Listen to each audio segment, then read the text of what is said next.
Oh, okay. God, Antonio, welcome to the 11th episode. I'm keeping that in. I'm keeping it in. Of Top Guy Theater. We're going to watch WCW Sin because we hate ourselves tonight. Survivor Series is going on right now, but we'll watch it later. So tonight, we have a full crew here, 9 people. We're going to have 10 whenever Carl Mandix decides to show up, even though I just saw him 15 minutes ago. So joining me tonight, Antonio Santos and his finest wife beater. Antonio, how are you today, sir? Yes, I'm doing good. Ready to chill up. Watch a terrible pay-per-view. Antonio coming to you live from the Clock Tower in Rochester, New York. Yeah. Henry Evingham.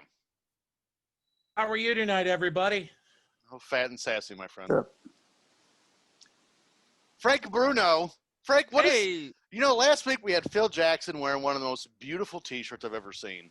And this week, what have you got going on this week? Well, this is me doing what I said I would do, and the Tennessee Titans lost to the still undefeated Steelers a few weeks ago. So I am just doing what I said I would do, and it hurts. It's very painful. This is the most painful shirt I've ever worn in my entire life. Yeah, I can relate, man. You're a man of valor, Frank Bruno. Randy Wagner, Kodiak, Alaska. What's happening? Ready to hopefully not blow my brains out, but maybe max out my credit card while I'm trying to avoid this pain that is WCW Sin. I hope you move the gun downstairs. But for everyone who thinks that like this eBay thing we've started on the show is bullshit, I want to make it perfectly clear it's not. Above my head is the Georgia Championship Wrestling TV title I bought last weekend on the show. To my left, right here, oh, what's this? Well, it's just a box of Ring of Honor master tapes I bought several weeks ago. So when we say, oh, I just bought that, we just fucking bought it, okay? My wife is pissed at me because I just bought a belt. Mike Kolb, what's happening? I'm doing pretty good, TJ. I don't know about you. Wow.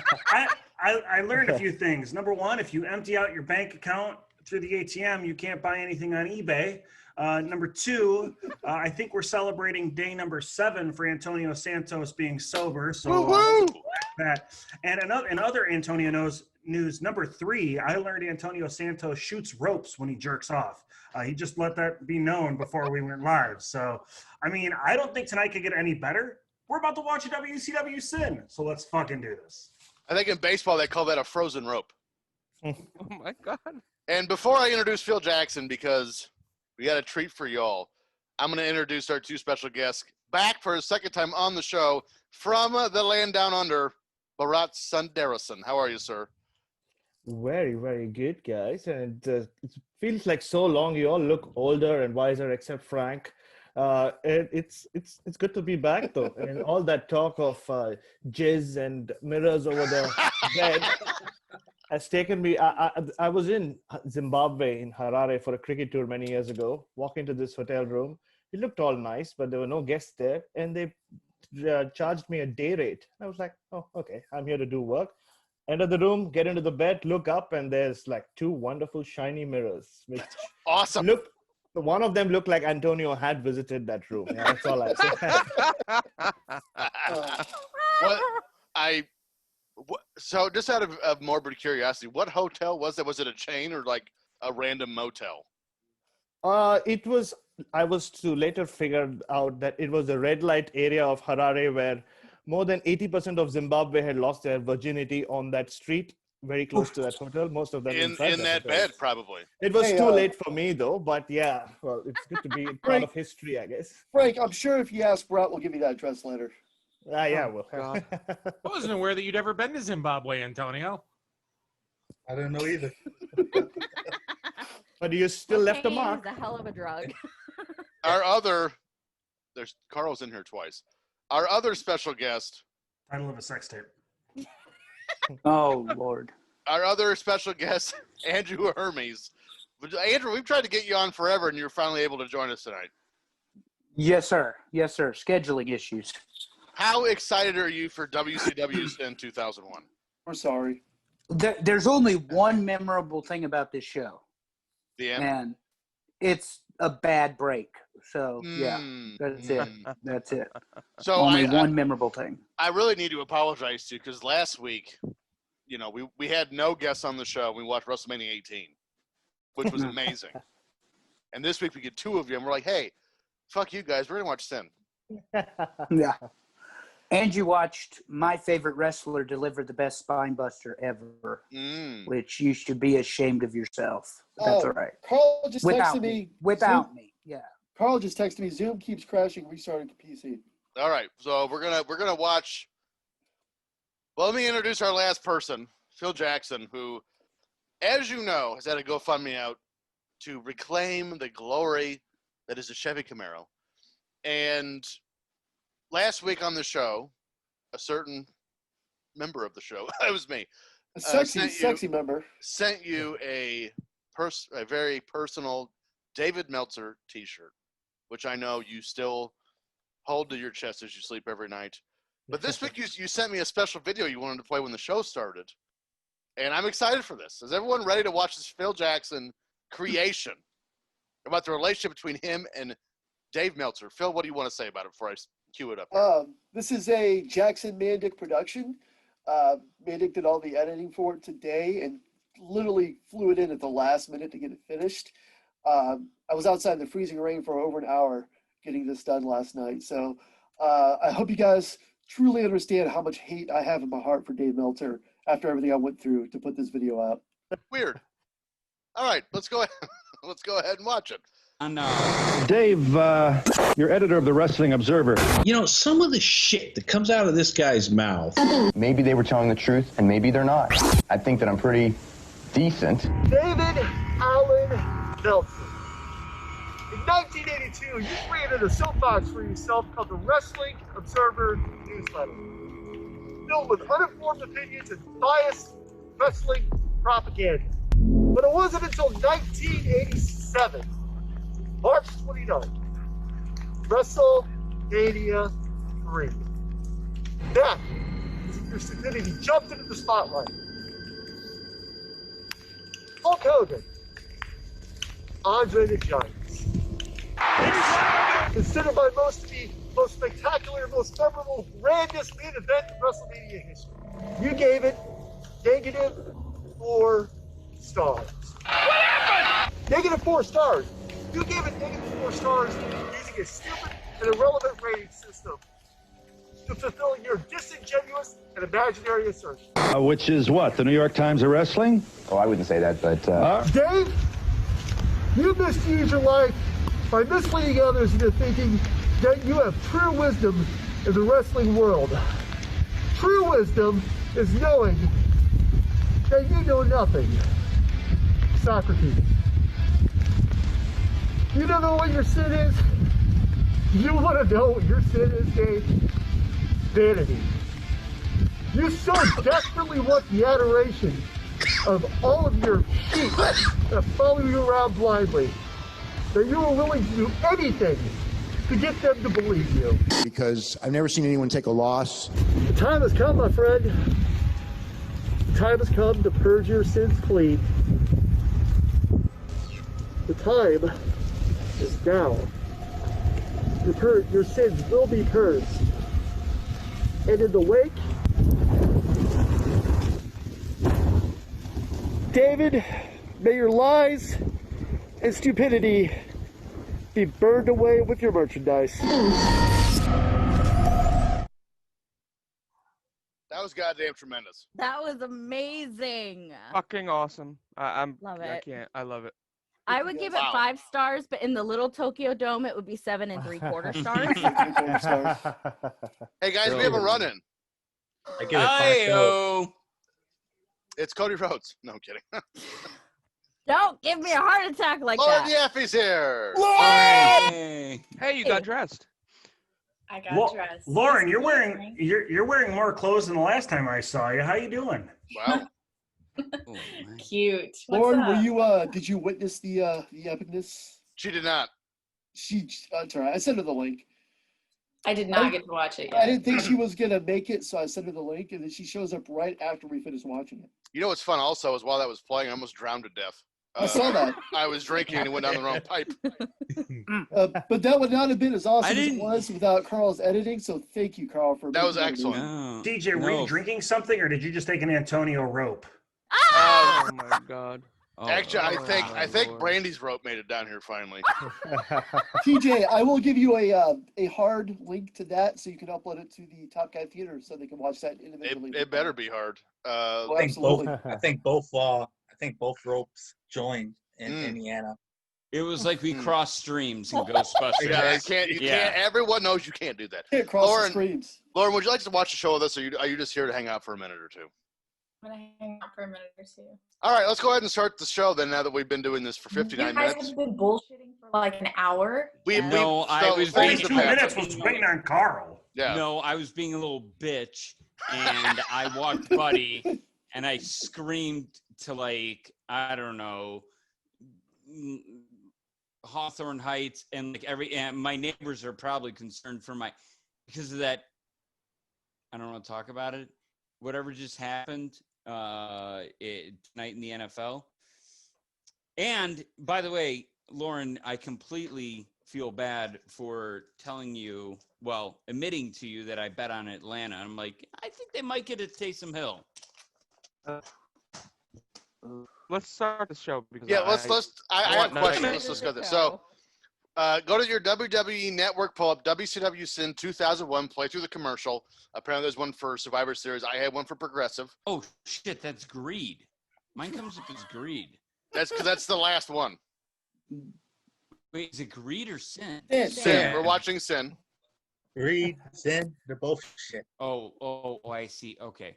Same Oh my shit, gosh. different month. Yeah. Oh wow. I really have never seen this. Oh my god. I'm sorry. Did anybody get an At Home with Baker Mayfield? Is there a commercial? Yeah, mine was Progressive, but not that one. So I could tell you the second clip I can see is Ric Flair, the flat top. Yeah. So there's that. I'm at 0. All right, everyone ready? All right, let's go. 3, 2, God damn it, Antonio. No, I'm playing. That's the second time. 3, 2, 1, play. Here we go. Live from Indianapolis, Indiana. Better than Providence, Rhode Island. I don't know if anybody knew that. Wait, were they at Conseco Fieldhouse or were they? They were. Oh, so now keep in mind this is newly opened, brand new open. Yeah, Market Square had just closed, I believe, the end of 2000. One of the hardest places to play in the NBA, Market Square, just because the sound. Oh God. No, actually, no. It had to have closed in the summer of 2000 because the Pacers did debut in Conseco in 2000, so it had to have been in the summer. So Did anyone see Buff Bagwell playing air guitar on his abs? Every day, I have the poster above my bed. Better. Hold on, Probably how let me he see. justifies charging $25,000 a week. Spend time with him. Yeah. No, if you want that at Cowboys for Angels, that's an extra $250 per day. Air guitar. Who's already on eBay? I'm not. Oh, okay. So real quick, Carl. My parents came in to check on me tonight because I yelled "fucking Carl," and my mom came in and said, "I thought you liked him," and I'm like, "I do. It's just his team fucked me." This was all very awkward because Frank was laying on his bed, rubbing one out, staring at himself in the mirror too. But That we now know is above his bed. Also, I wanted to let you all know that I made a deal this week, and I'm getting a full-size Tennessee Titans helmet. And for those of you that were on previous calls earlier, you know who I'm getting it from, and I'm very excited. How much? Yes, sir. $150. Oh, what did I say? What did I say? Yeah. And I'm gonna get to meet him too, and we're gonna talk about Lauren. Lauren, are you still having the vapor something bad over Cody Rhodes? Sorry, what? Are you still having the vapors something bad about? Oh, I got the vapors. Wait, you did see Cody Rhodes was on. Yeah, I saw Cody Rhodes was on. You guys have no idea how close I was to not being on that call. So I had a feeling.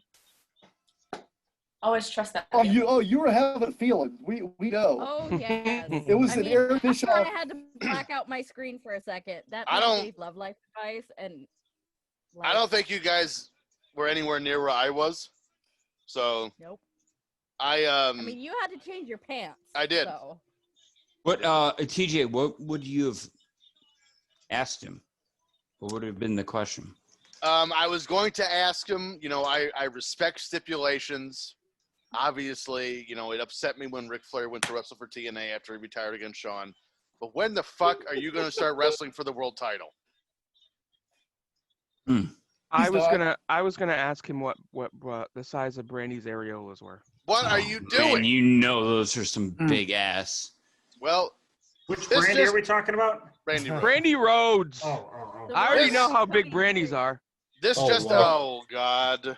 It took us what was it, 4 minutes into the pay-per-view, and we're already at our lowest point, guys. That's not true. We hit our lowest point when we started recording the first time with the ropes. True. This just in confirmed. Cody Rhodes will never be on Top Guy Theater. All he has dislocated himself from the Misfits. Oh.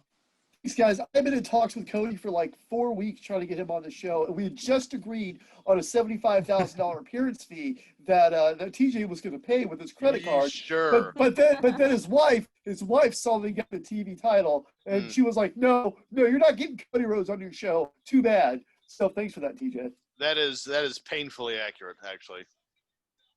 Because we all have a $80,000 max credit card just hanging around. I know I do. My American Express, I never leave home without it. Which, by the way, what Phil's not telling anybody is that TJ is secretly in negotiations to go down to AEW to win the TNT title, which would pay for Cody Rhodes' appearance on our show. Oh. I'm pretty sure. Well, I know I have Darby Allin on weight by about 70 pounds. You know, I was about to say, you've gone on record saying you can kick Darby Allin's ass. Did I really? Yep. I don't know, because he's borderline insane. I think I've got at least 60 pounds of Darby Allin, and I think in a straight-up fight, I can take him. It's not believable that he can do the things he can do to bigger guys. Was that the night I was drunk? I don't remember. Probably. Because sober me, which I mean, I'm about quarter way in the bag right now. I know better. Darby Allin's bona fide insane. And those dudes, like, even though they're smaller, those guys will fight until they physically are unable. So I have a long road ahead of me. The smaller guys, go ahead.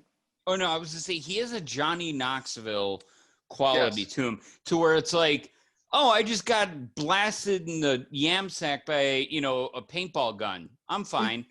You're like, okay, I would be down for the count. Right. If you took Jake the Snake Roberts, Jeff Hardy, and Cactus Jack, and they had a threesome, and that threesome had a baby, it would be Darby Allin. So, and here's what I also know. At 35 years old, working shift work and being overweight, I get winded getting in my truck. So I can't imagine I would put up much of a fight against Darby Allin. I was watching. Can we send Phil? Okay, I'll take an ass whooping. Listen, I'm sorry. I heard threesome, and then I looked at the two ladies on my screen, so I don't know. What two ladies are on your screen? I'm seeing Chavo Guerrero. Brandy and Lauren. Hello? Chavo would go, Lord. Yeah. Lauren, I would like to thank you for making your final appearance here on Top Guy Theater. It was really nice of you to make some time for us. Only one can dream. I don't know. So, Lauren, what's going on in your life? You just asked me that. Me? Who just asked me that? The one with the whiny voice, Phil. So back to my rope. Oh. In my life,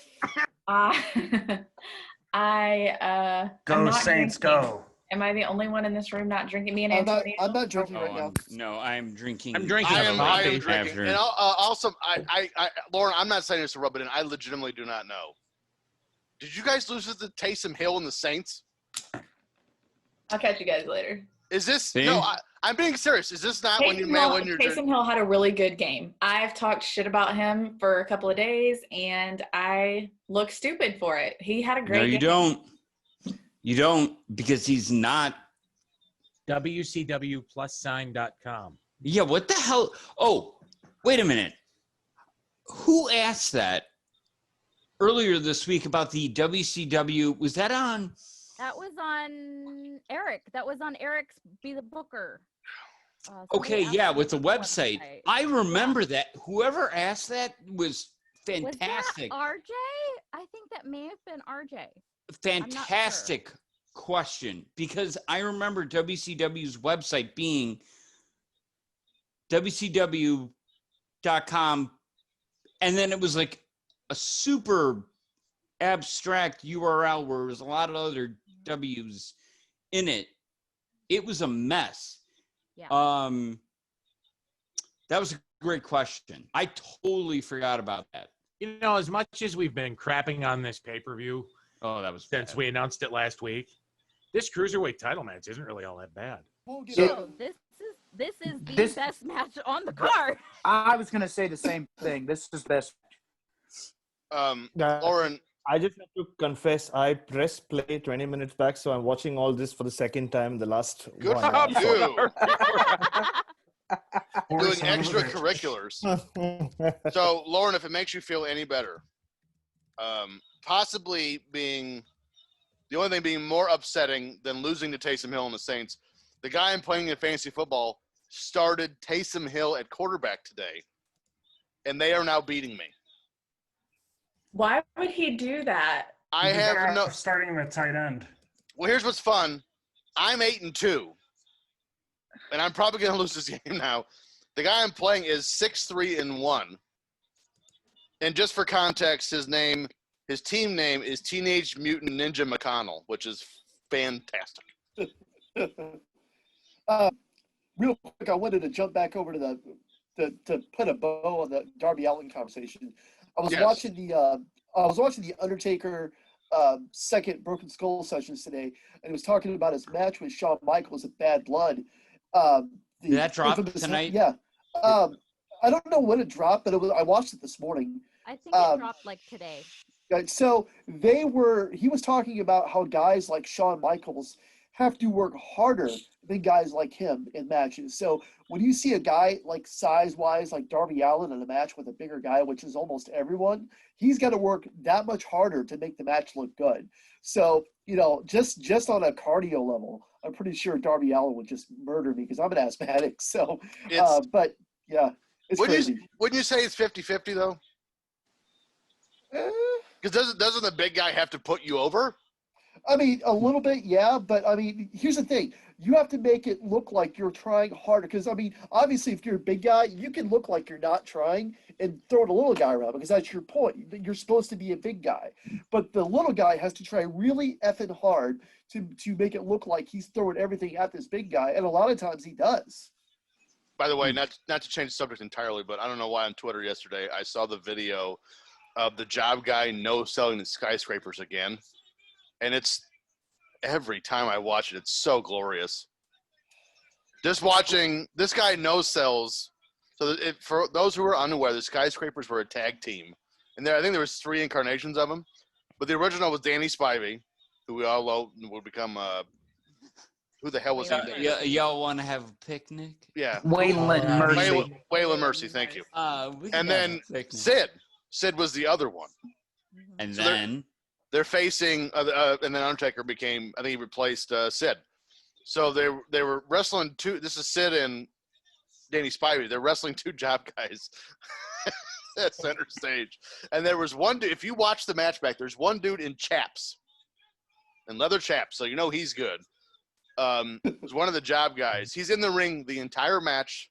The fat guy never texts in, and there's a reason. So the guy in the chaps isn't selling at all for Dana Spivey, and said he just keeps getting back up. So, like, as the match progresses, it's only like a 1.5 minute match. It's not like it's super long. But the match is it's becoming more stiff as time goes on.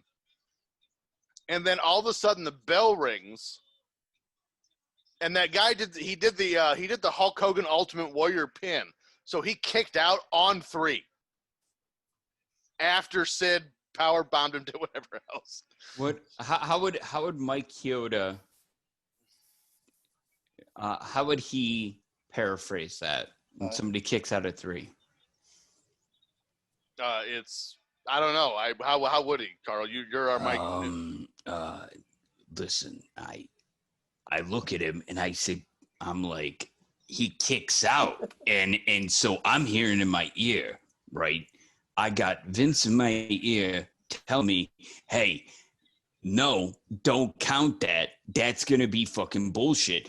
So I go in the back. When I go in the back, Vince says that that's great stuff. I'm pissing my pants. I'm sweating gravy, literal gravy from my temples down to my Adam's apple. There is gravy sweating out of me because I am so nervous. Back to unionization. Sure, it should have. Carl, that was I haven't amazing. listened to Mailbag Mondays with Mike Kyoto.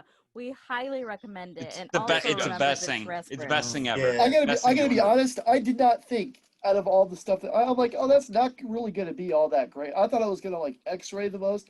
No, Mike Kyoto's mailbag is by far the best thing. Yeah, I said I don't know what Kyoto would say because I wanted Carl to do his voice. And B, don't sleep on Gerald Briscoe. He's been he's tremendous great. also. See, but the audio is rough. Yeah. Yeah. Well, if only we knew somebody that works for AFS that could help fix that. Lauren. I don't know anyone. Oh, okay. Well, thank you for your input. You know what audio won't Thanks be for nothing. You know what audio won't be rough is Ask Evan Anything in a couple weeks. Oh yeah, Absolutely, because Mike Cole made that happen. Drop the bombshell. Drop the bombshell, He's gonna Mike. get Ask Evan Anything. That was a Mike Kolb exclusive. We got a text on our group text. He's like, "This is a Mike Kolb exclusive. Next Tuesday, Ask Evan Anything." We're like, "What?" I got all of your responses. You know what the second text I got was? And it was Lauren saying, "Please don't take my job." True story. True or false, Lauren? Didn't you say that? He's better looking than I am. He's funnier, more talented. All right, Lauren, I just invited you to a three-way. Why would you say that? Wait, what? I mean, you're the best looking out of all of us, Frank. We can't let you be on the show. Are you kidding me? I feel I insulted. have a cock gobbler down here. What the? Ball, like Jesus. No, you are the best looking one of the group, Frank. Don't Just deny imagine it. a conversation between Evan and Mike Kyoto. I would have said that last week, but after Carl took his shirt off this week, I can't. Dude, it was. Wait a minute, Carl took his shirt off? Yes, he did. And it was I'll take your marvelous. shirt off We were off camera. We were off camera, but even us straighties chubbed up. We're recording our own movie soon. It's gonna be called Magic Man Dick. I was hoping for Boogie Nights too, where I could play. Yeah, I was hoping for some sort of because Philip Seymour Hoffman, Henry, you've got that one down.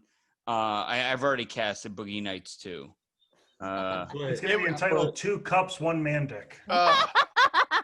It was just so great because we did my chat pack. It was myself, Mike Kolb, Carl was there. Who else? Was anybody else here in there? Antonio, I think you were there for a minute. So, Frank, yeah. So Frank wasn't there. We end the show, right, and we're doing like the old chat pack after hours. And the first thing we see is Carl's wearing like this green, like big Josh flannel shirt, and he just sits up in his chair and he starts unbuttoning. Right? Like I just wanted that thing off. Like he just got home from a full shift at the subway station. He's like, oh, God. It is so hot in this room. It is. I don't know why. I replaced you have, like 4 ring lights on. Yeah, that's an issue. This is bad. Wait, look at this desk. Who the fuck is this bald guy? I've officially seen almost every part of Carl's body now. That looks like Paulie Bromwell. God, Hudson. Yeah. Look at how skinny Tony looks. Exactly. So we know Bharat is a cricket journalist. Andrew Hermes, we don't know what you do or really anything about you. So give us an intro into Andrew Hermes' life. Okay. Well, I'm a 30-plus year wrestling fan, and this pay-per-view is not why. Savage Steamboat from WrestleMania 3 is, not this. But no, I'm a sales and finance manager at a car dealership. And, nice. Live here in North Finance, Carolina. You say? Yes, ma'am. Finance. Yes, you got 2 finance nerds in here, so that's awesome. 3. There's 3. I used to be one. There's someone I'm missing? Frank That's Bruno, awesome. also in the Yep. accounting field. Bruno's an accountant. Yeah. Yeah, me. I was thinking me and Frank, but also Phil. My finances were more ripping people off terribly, but I mean, it's call a spade a spade. My finances is how much my divorce is going to cost after I keep buying belts. Coming in 2021. That's right.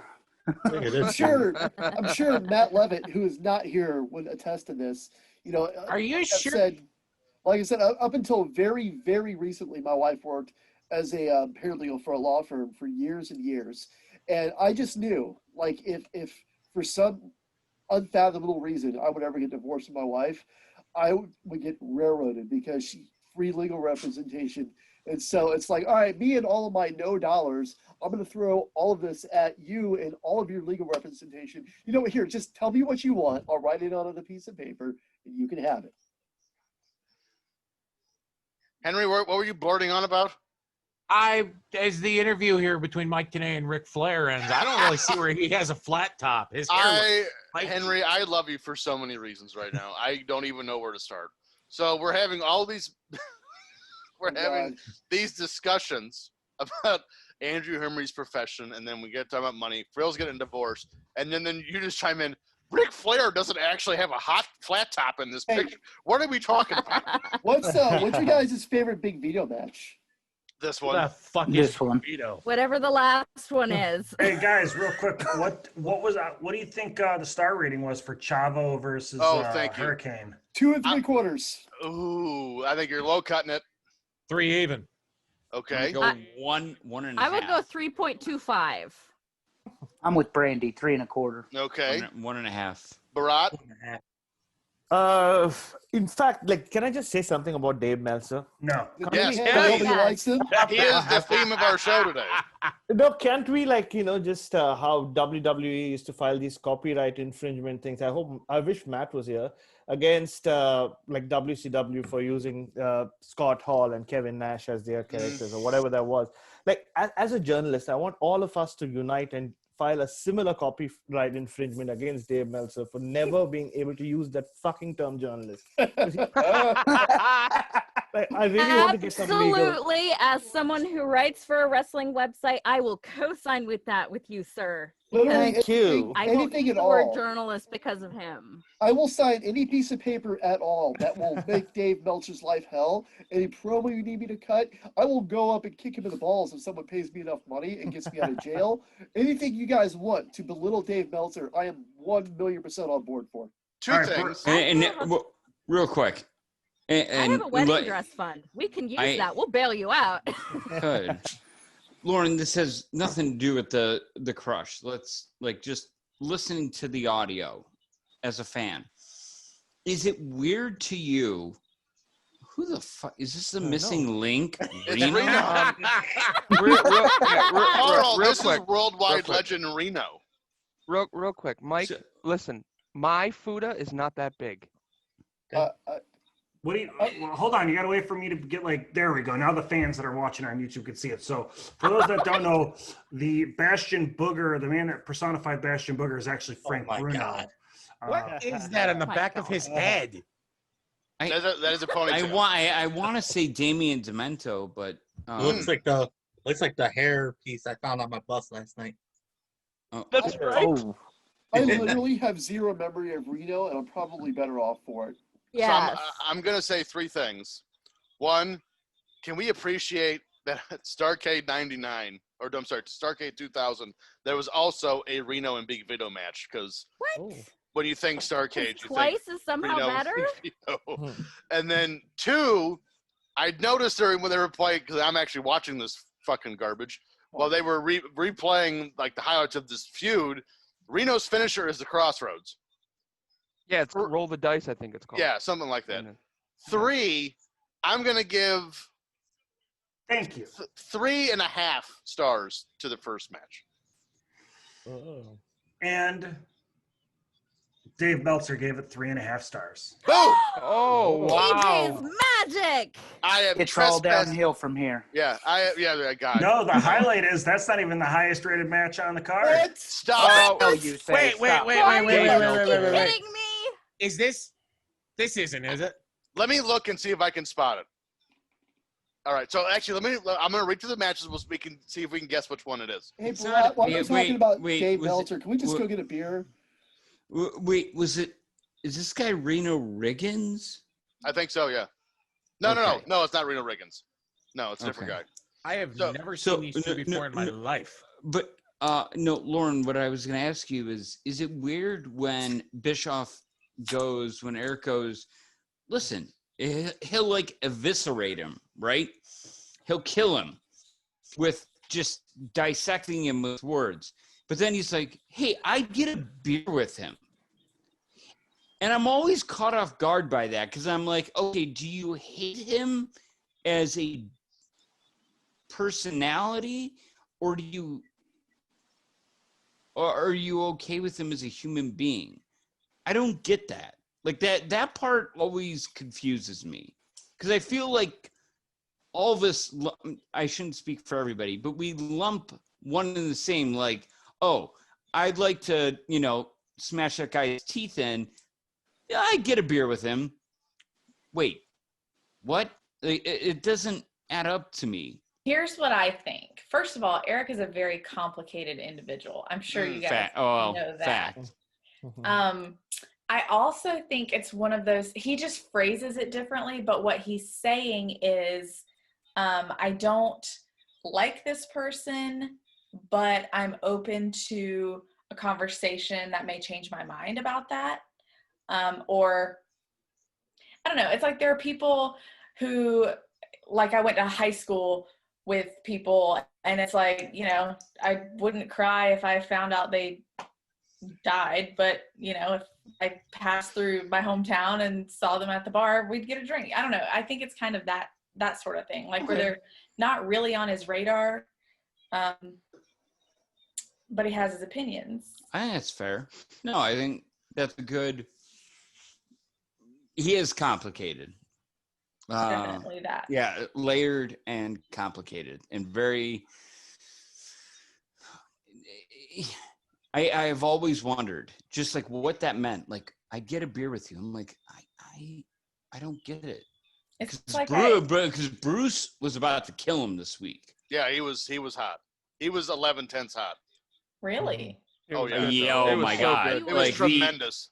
It was like, But- here's the level of Bruce going off on somebody, and he was like up there. But what did I listen to first? Survivor Series 95 or Kyoto's Mailbag? Kyoto's Mailbag. Kyoto's Mailbag. Kyoto's No Mailbag. question. No question. So let's play a game. I'm going to read through the rest of the matches, and we're going to guess. And if you hear it and you say that's the one, just blurt it out. Which one was higher rated in Meltzer's mind than Shane Helms and Chavo Guerrero? If we get it That's right, the can one. someone show that? Can Brandy or Lauren flash us? That's not necessary. So we have this match. Obviously, this is not that match. Thank you, Frank. You're making me look good. The next match, and Frank's not even drinking. The next match, the Jung That Dragons happens later. versus Evan Courageous and Jamie Noble. Anyone think Nope. of that one? Nope. Okay, we have a solid no there. Yeah. The next match, Ernest the Cat Miller against Mike Sanders. No way. Absolutely. That has a shot. That has a shot, I'm gonna That's put. a I'm gonna. that's the 4-star match, you think? or 3 3/4. One or the other. Oh, that's the next. Okay, sorry. All right. I'm gonna mark that down. Okay. The one after that, Team Canada. Actually, let me pull up because it doesn't list all the participants. Lance Storm and Mike Awesome and Elix Skipper versus Conan, Rey Mysterio Jr. and Billy Kidman. Also known as the That's Filthy it. Animals. That's That's it. the it. one. That's That's it. it. That's Okay. it, guaranteed. Everyone says that one. We're not done yet. Next one, hardcore title match: Mang versus Terry Funk versus Crowbar. No way. I guarantee you that's it. For one, I would Terry stake my Funk's life. in it. No, not really. Negative stars. Well, Terry Funk's in it. Just keep that in mind. And Meltzer loves Terry Funk. So after that, oh shit, I just jumped ahead on accident. God damn it. I accidentally picked one of the matches.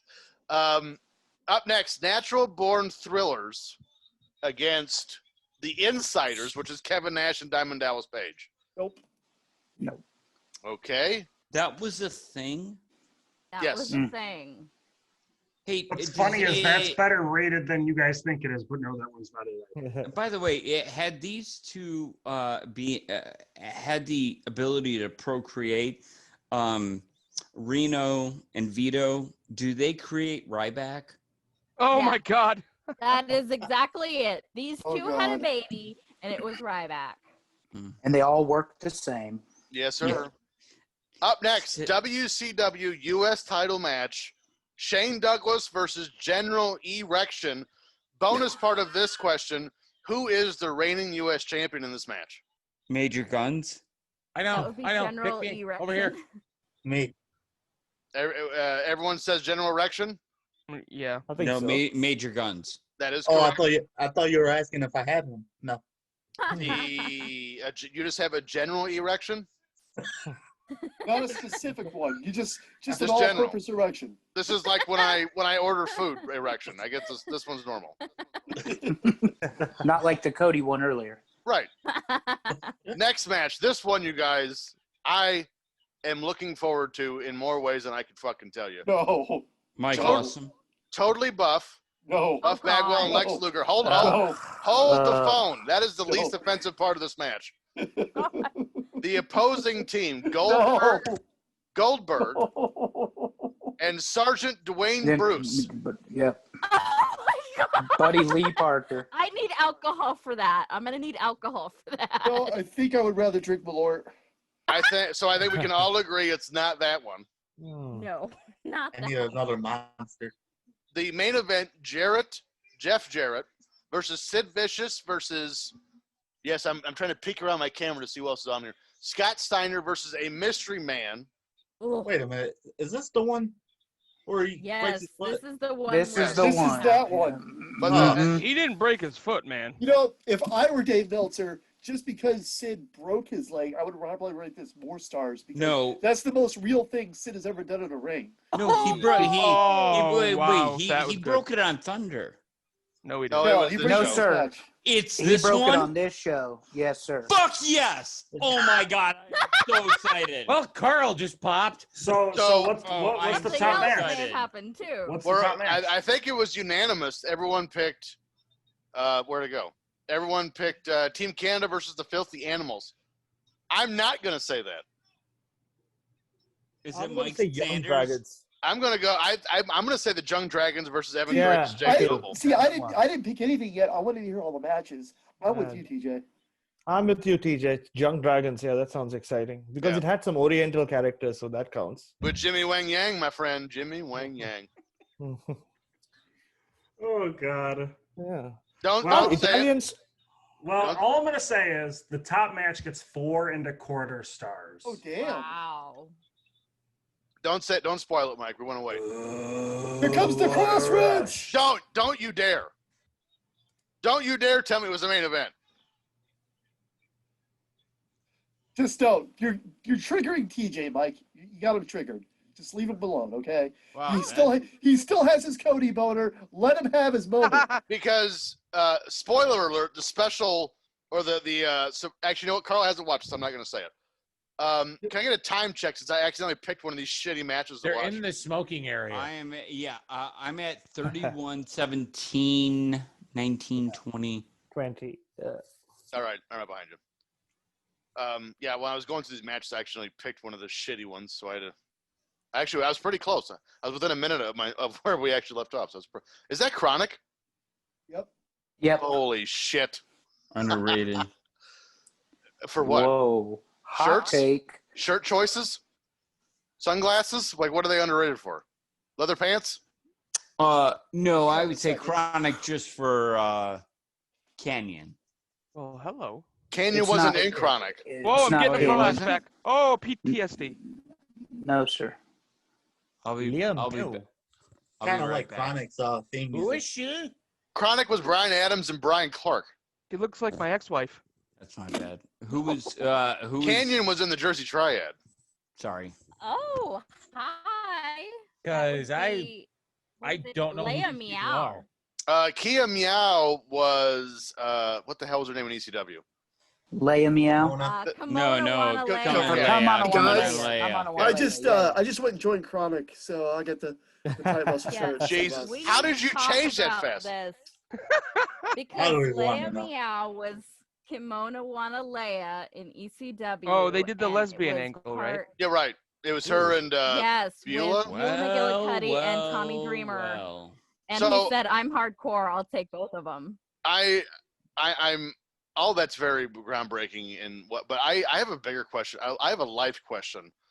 Phil Jackson, do you always have douchebag glasses that within arm's reach of you at all times? Yes. How the hell did you do that? So I had this on underneath my shirt, and these were sitting on my dresser right over there. So Jesus Lord. Might have some. Hold on. The referee's head is on fire. Did anyone catch? Did anyone catch he's the one of graphic? those evil, soulless gingers. Excuse me, my Better wife's a than Nick ginger. Patrick. Stop it. What are you doing? All right, we need to get to the bottom of this, Henry. What is your goddamn beef with Nick Patrick? He's crooked. He's one of the greatest referees of all time. He's a crooked referee. I Yeah. think he's my favorite. Generation. That was in an angle, Henry. That was not real. I don't know if you need to be told that. Are you ruining the magic for Henry? it's still real to him, damn it. Exactly. Thank you, Phil. Is Henry our NWA guy? His name is Dave, by the way, and he's very nice. Dave Tillis, is that his last name? Yeah. Yeah. No, I think it's Dave O'Brien. He had a Tonight Show. It's Conan. Wow. Oh, Conan. Oh, Andrew, right. what was the graphic that popped up? Oh, it said Jamie Courageous, very WCW. Yeah, Jamie Courageous and Evan Noble. So it's very LOL That's WCW. Oh, fantastic. jeez.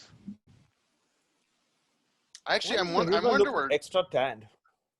I'm sorry. What'd you say? I interrupted you. Go ahead. No, Yeah. sorry, I said everybody looks extra tanned except the Japanese guys. It Well, looks like they went to the wrong. Yeah, Evan They all- Must Courageous be tan. like got a bucket and that They was all it. know. They all know that Sting got fucked out of the world title because he wasn't taken. So Yeah, especially those two I mean- Italians looked super tanned.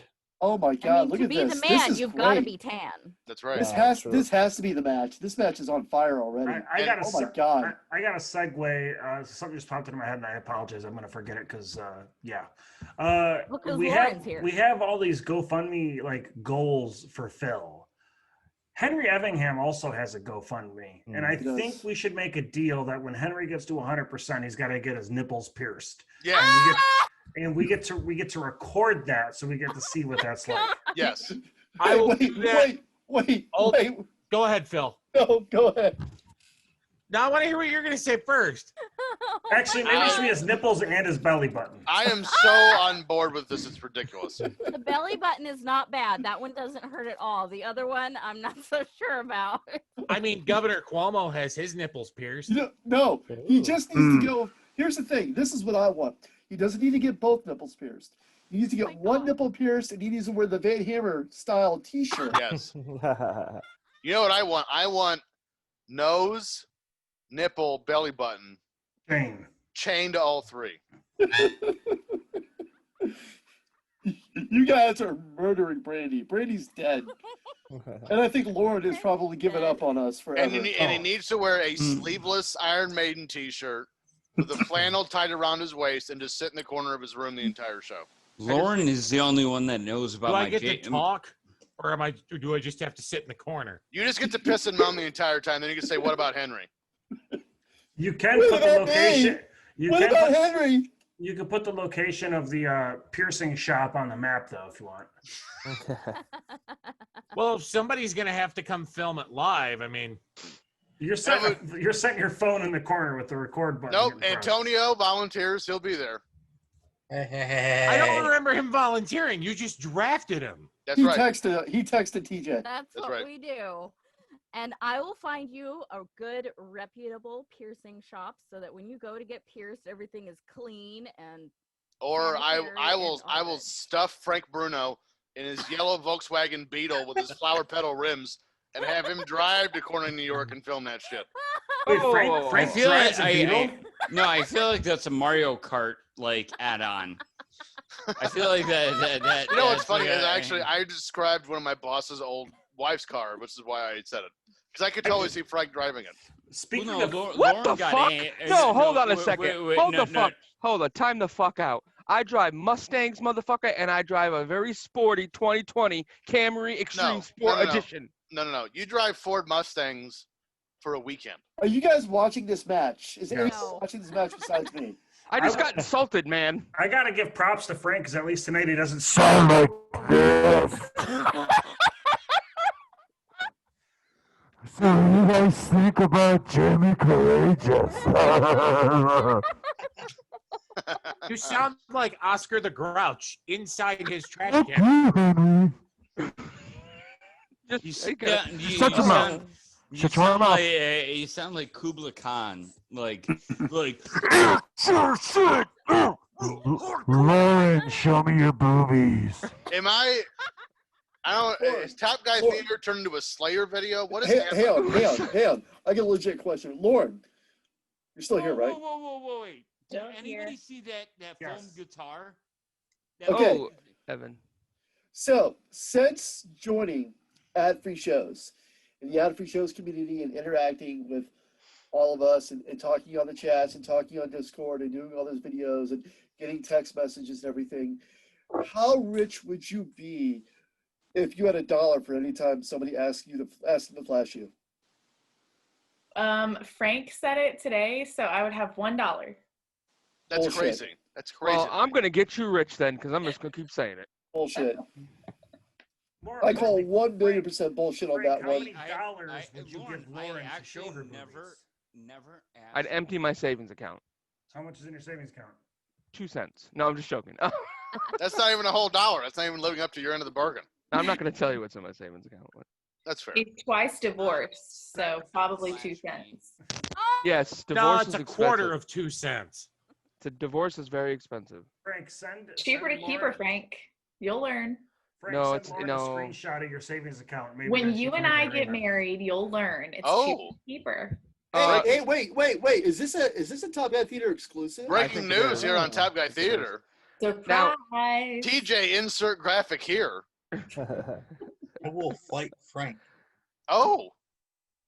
First of all, I don't think her current husband would appreciate any I of got this. money on Antonio. If there was For a sure. battle for marriage, you've incorporated Hunger Games, World War III, and a lot of things into a battle to the death.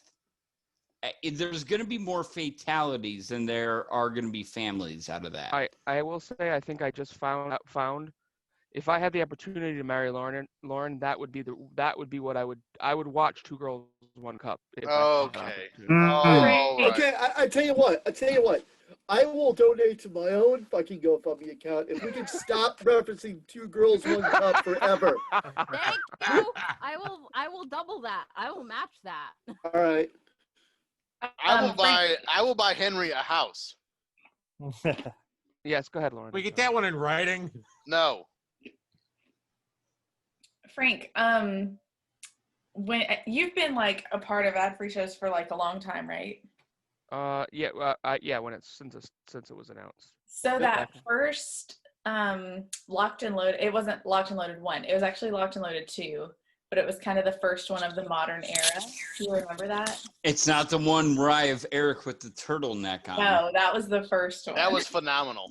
Yes. Yeah, see, I was at the first one, and I remember the question I asked him, but I do remember the second one too. I remember you were a huge part of the second one. Do you remember that you like said that you would marry me or something on that one? Oh yeah, that's what Oh, yeah. that's when I thought I was going to get booted off because We've been developing this relationship in my mind since that moment, and I'm just surprised to know that I'm the only one in this relationship. Oh. Well, Well, you're married, so I'm respectful of that. Okay, look. I Frank- have the Frank's tables got a have lot of turned since competition. then. Frank has a lot of competition. First, he's got your husband, Lauren, and then he has to deal with Eric fucking Bischoff. So, And James and Sorensen. And James Sorensen. I wasn't going to go there, but Or I as mean, he's he known was- now, Milk Jug. Chuck. So That was hysterical. So to be fair, if I were what Frank, was I would downplay it a little bit too, because he's probably like the third man in that 3-man race. What did I just But watch? don't give up trying, Frank. Don't give up trying. Oh no, I never will. That's so Never let go, valiant of you. Jack. Okay, if you said See- Bischoff, Sorensen, and Frank, and I don't know Frank that well, Good for you. but Frank's a solid number 2. Yeah, absolutely. Sorensen drank an entire gallon of milk on Swoggle's thing. That's a man shit right there. Wait, did he Crazy. drink one on Rebel?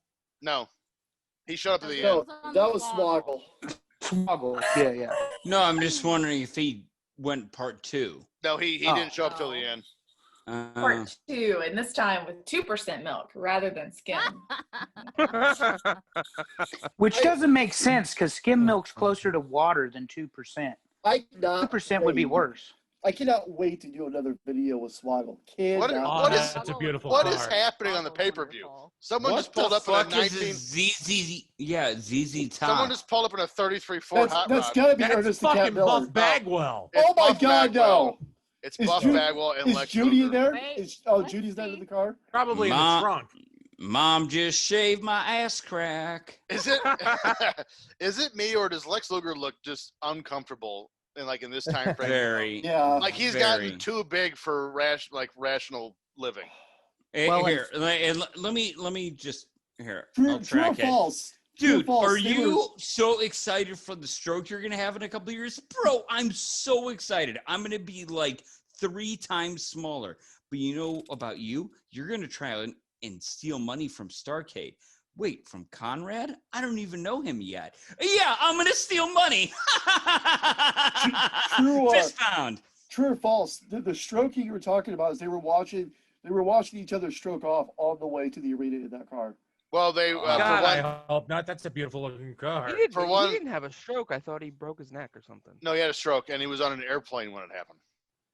He almost died twice. Yes. Actually, if you want a really his book is really good. It's It called is Wrestling good. with the Devil. It is very good. No, and here's the thing, and Conrad has to compliment. And actually, I just listened to the Eddie show on Something to Wrestle, It was good. and I also listened to Clash of the Champions from 83 Weeks. Sunday's my podcast catch-up day, so I'm still like 2 weeks behind because they put up so much shit. I haven't listened to the own show I was on Video Game Rewind, but we have to clarify. We're joking about Lex, the wrestler. Lex Luger now, from all accounts, Great guy. is a saint. But 20 years ago makes a big difference. Not the same guy back then.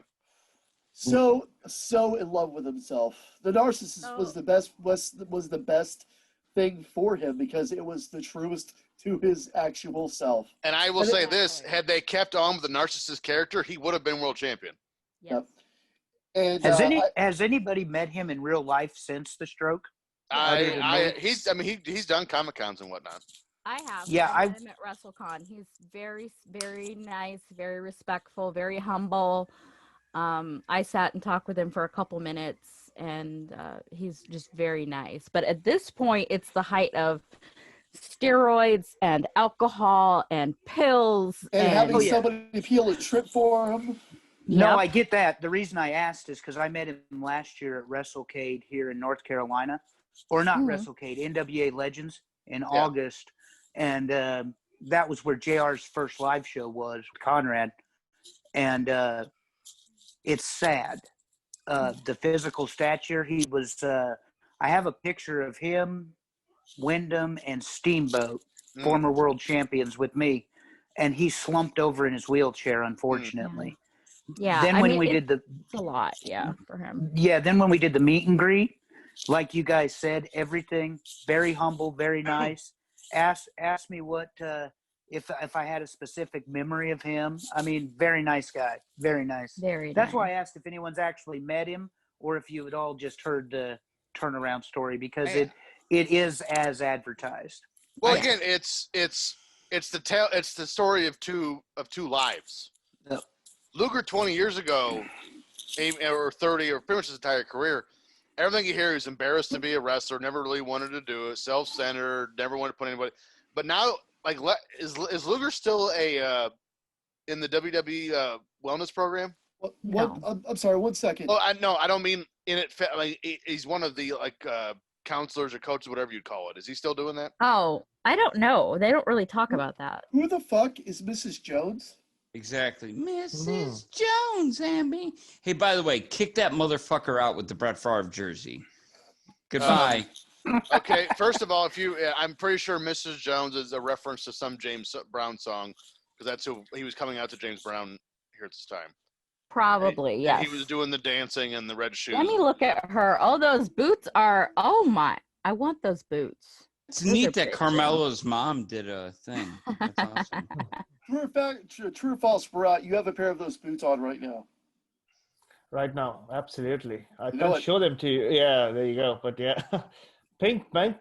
You need to be all man, carry off pink. You gotta think pink. I've got a pink shirt. I'll admit it. I have a. It's a pink polo that I wore at my last job.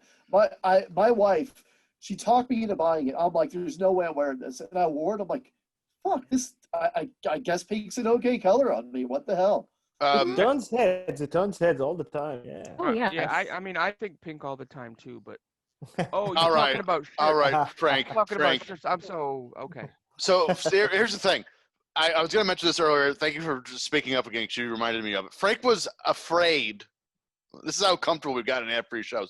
He was scared the first time he asked Lauren to marry him on the show that he was going to get kicked off ad-free shows. Boy, the times have changed since then. I know. Oh, he's just like, hey, Lauren, just show me your boobs while we're here talking. And now also, we didn't really talk about this in the first episode Barat was on, but Barat, we're talking about your pink boots. I mean, your fashion sense is, off the charts with your pink boots. You have leopard pants on.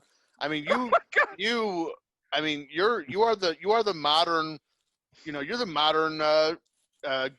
What's Gucci's first name? We'll go Tommy Hilfiger, because I know his entire name. You're the modern Tommy Hilfiger. Or maybe Gianni Versace, because he There was you pretty go. banging when he was around. And from the first show to now, I've literally seen everything but Carl's penis at this point. Yeah, we don't need to go there. Really? I don't mind seeing Carl's speed. Hey,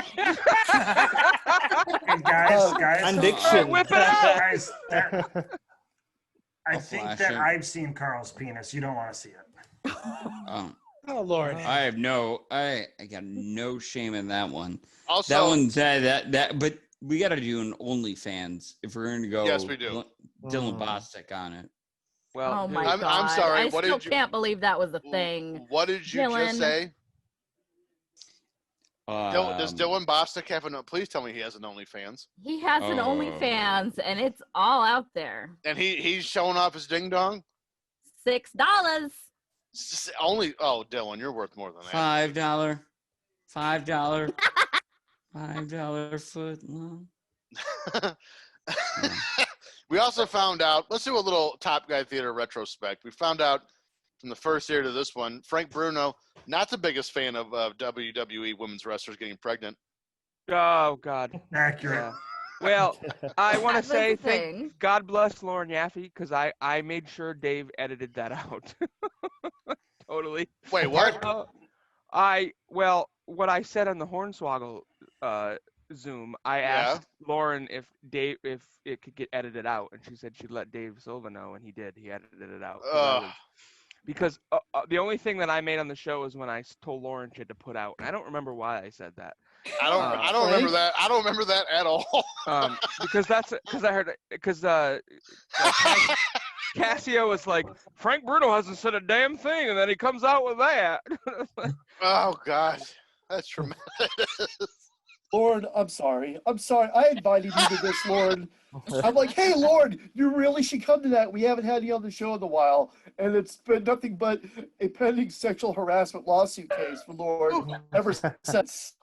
First of all, I'm not a creeper. All right, I say things in a joking jest, but there would never be me being like, Lauren, I'm on JetBlue on my way to ATL. Like I'm not like that. You know? But you just said it. Oh, You no, just said no, A Delta Frank, flight, really?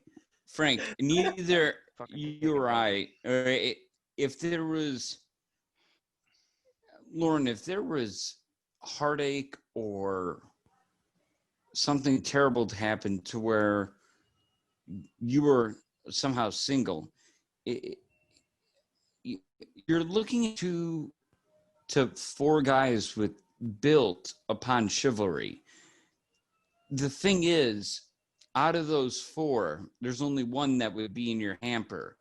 That would be me. I would just be there. Oh, wow. Whoa! Hey! Lord, no, I'm so I really sorry. would be. No, I'm joking. Every time, I was always super respectful on chat back. every time Lauren would get in the shower, she would just see this. Hello, ladies. And then Chris Hansen shows up. Hey, Carl, what are you doing here? Take a seat. Take a seat right over there. Hey, brown Let's have a talk. lemonade tackled by a bush. Yeah. So I think one thing we need to address about this match, for one, Mike Sanders wrestling in a T-shirt. Also, Ernest Miller wrestling in a vest. I'm not understanding why he's in a T-shirt. Why does he think he doesn't? Was he had a Ric Flair complex? He thought he was fat or something? I don't get it. Well, Ric Flair wrestled in a T-shirt on the last Nitro because he hadn't wrestled in like 3 months, was self-conscious about his body. Mike Sanders was wrestling every day here, so I don't know why. Maybe because he's only above average. I don't know. I'm more curious as to why Mike Sanders and he just got his ass beaten by Mrs. Jones there. I'm more confused. Who holds a chair like that? Clearly, she. Somebody who doesn't know what the fuck they're doing. I'm looking forward to go down in those heels. Like, I'm more weirded out by Ernest the Cat Miller wearing a vest while he's wrestling. I mean, I'm Like more it- weirded out by the fact he's not wearing shoes. I was going to thank you, Henry. Yokozuna didn't wear shoes. Hey, Matt John Riddle Eric doesn't wear doesn't wear shoes. shoes. Kevin didn't wear shoes. Yeah. Yeah, Matt Riddle doesn't wear shoes.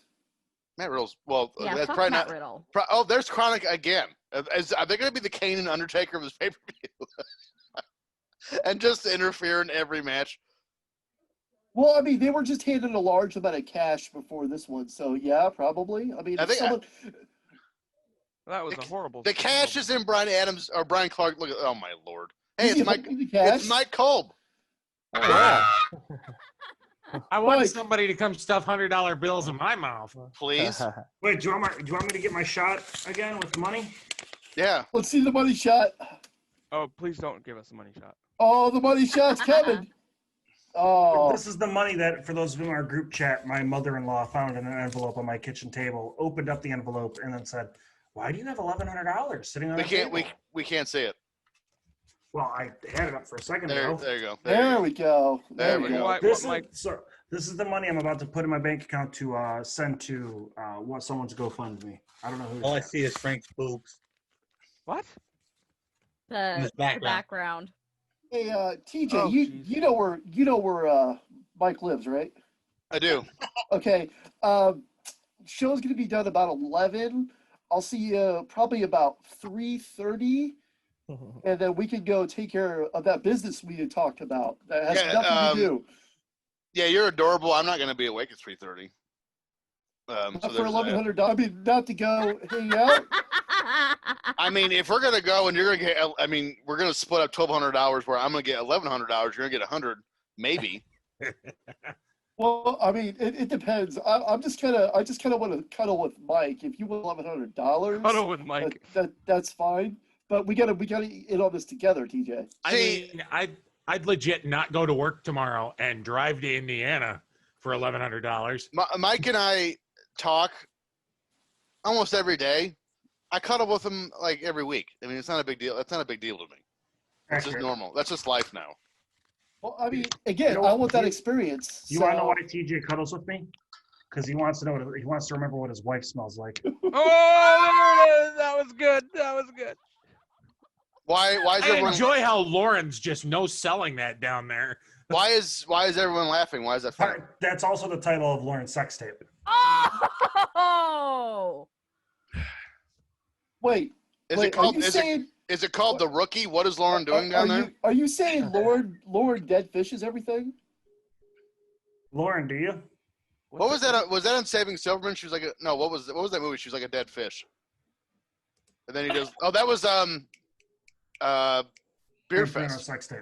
A Beer Fest. It was that too, but Beer Fest was what I was thinking. Why are we watching Buff Bagwell and Lex Luger again? Because Goldberg and Ric Flair are watching Buff Bagwell. He's scratching. Look, Luger they're again. like, man, those abs, they are pretty shredded. I mean, he was playing air guitar on them. Yeah, I mean, did you not see that? I don't know. My concussion still kind of got me all double-eyed here. Am I seeing 4 Buff Bagwells?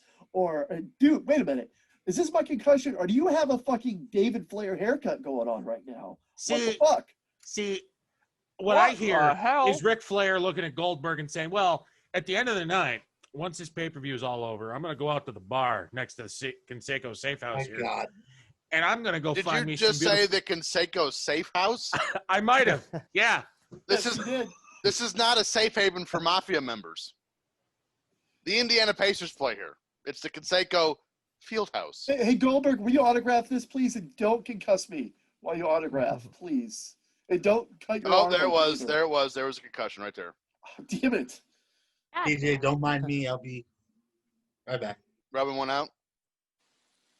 No, I'm watching Undertaker.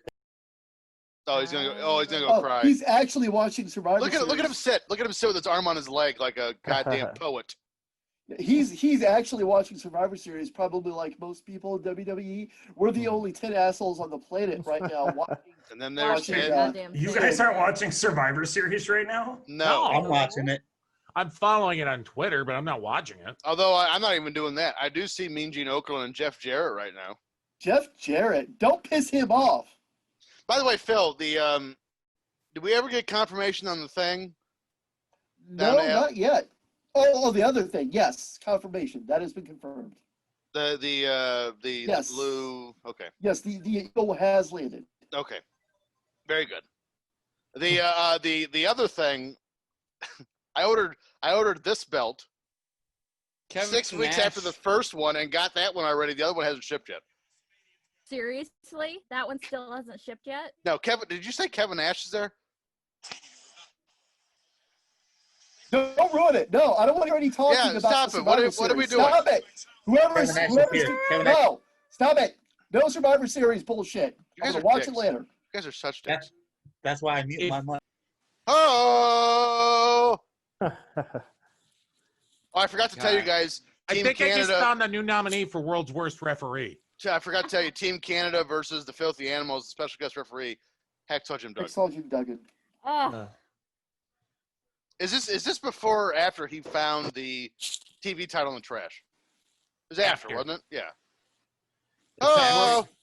The world television title was actually deactivated by WCW when they did the reboot in April of 2000. But Thank he you. is the last WCW World Television Champion. Does anybody else wonder what's behind Henry in that door? Like, is that a closet? Yes, this is a closet. What's in there? Mostly. The bodies. You know everyone who's on that. No, I keep the bodies in the basement. All the markers you see on the map, they're Yeah. in the closet. Oh. Actually, Oh boy. I have some right here. It's very John Wayne Gacy-ish. Is Lauren on the map? She's in Dachula, Georgia. Patchouli? Hey, Dachula. would you give her full address so he could get it accurate, please? I can. That was I cool, I have Lauren's full address. All right, Yes, go in. but do Go we in really want to give that out over live air? Hold on. Let me see. Let me just pull it up in my photos here. Oh, Major Guns is here. Is there a reason why Lance Storm, Ian Skipper, and Mike Awesome just came to the ring in a fucking school bus? The better question, where the hell is Stacy Cabler? Well, no. Major Guns.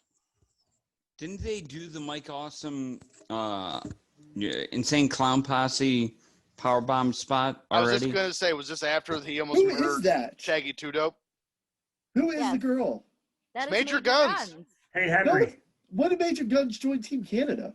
So it's Lauren He's Yaffe, always been Canadian. Well, no, that- 24, when did she join the actual faction Team 45. Canada? I don't remember. Hey, look, Frank, write this address 20 down. years ago. I muted Mike Kolb, Lauren, so he wouldn't give out the rest of your address. Thank you. First of all, I would never. 24, 45.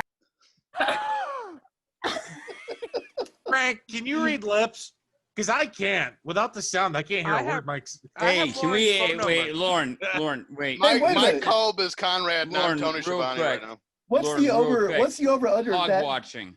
What's the Hog over under watch. that the muted part of this show will increase our viewer numbers? Ooh, that's a good call. I'd say 100%. Listen, I already have Lauren's phone number. That's good enough for me. We text. I enjoy her text company. So I have a story to tell you guys. It's a story Yes. of trials and tribulations. I started talking to Lauren in, when was it? July, into June, somewhere in there. I think You're the only one to not ask to see your boobies. I haven't yet, but I also We- haven't. we've talked I on and have. off since then. I would say we've been friends for quite some time. Fun fact: original premise of Top Guy Theater was going to be me and Lauren.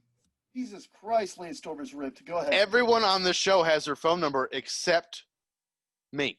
I I'll also give you my don't have her number, phone number. TJ. What was it? I I'm sorry. also- What'd you say? Henry, shut up. What'd you say, Lauren? I said I'll give you my phone number. All right. Guilt trip worked. What'd you say, Henry? I just discovered something interesting about Major Guns Just Go now? on. just now.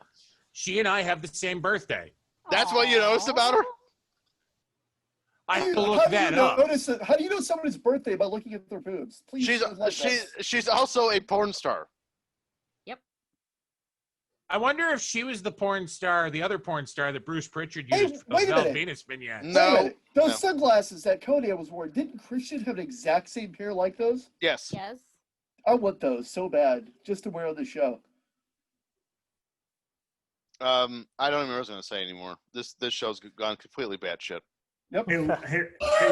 Hey, Lauren, I'm going to take a conversation that we had in text previously here. Oh boy. You know, Oh, boy. I told Lauren I was buying Eric a Christmas gift. Don't say what it is. Well, I'm telling you, I bid on one of them, and this person was asking $300 for this thing, and I bid on it and offered the guy $95, and they accepted it with a COA and everything, like a legit one. Damn. So I hate you. I do too, because I have no idea what we're talking about. I'm shipping it directly to him. I already own it. I was already like packing it and shipping it, and look at you. I literally have this thing shipping straight to his PO box right now. So, Lord, for Christmas for you, I'm going to give you Matt Levitt's address. And I know there's something there that you want. So that's the best I can do for you this year. Is it Matt Levitt? Well, there's two things there she wants. Yeah, so I don't know. God, that dude. I can't remember if we were talking about it off air. I'm because jealous.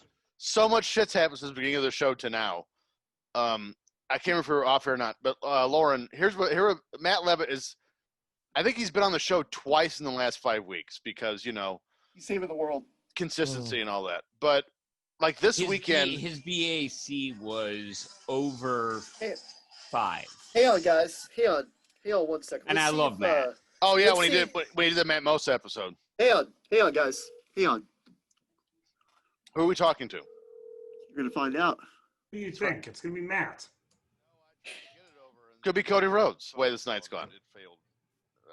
So this is exciting. Hey, yeah, hey, that's Matt, why this is, Mike Phil hasn't. Or Jackson I'm from sorry. Top That's why Gun Matt Theater. hasn't been here for the last 5 episodes because he does shit like that, and it's.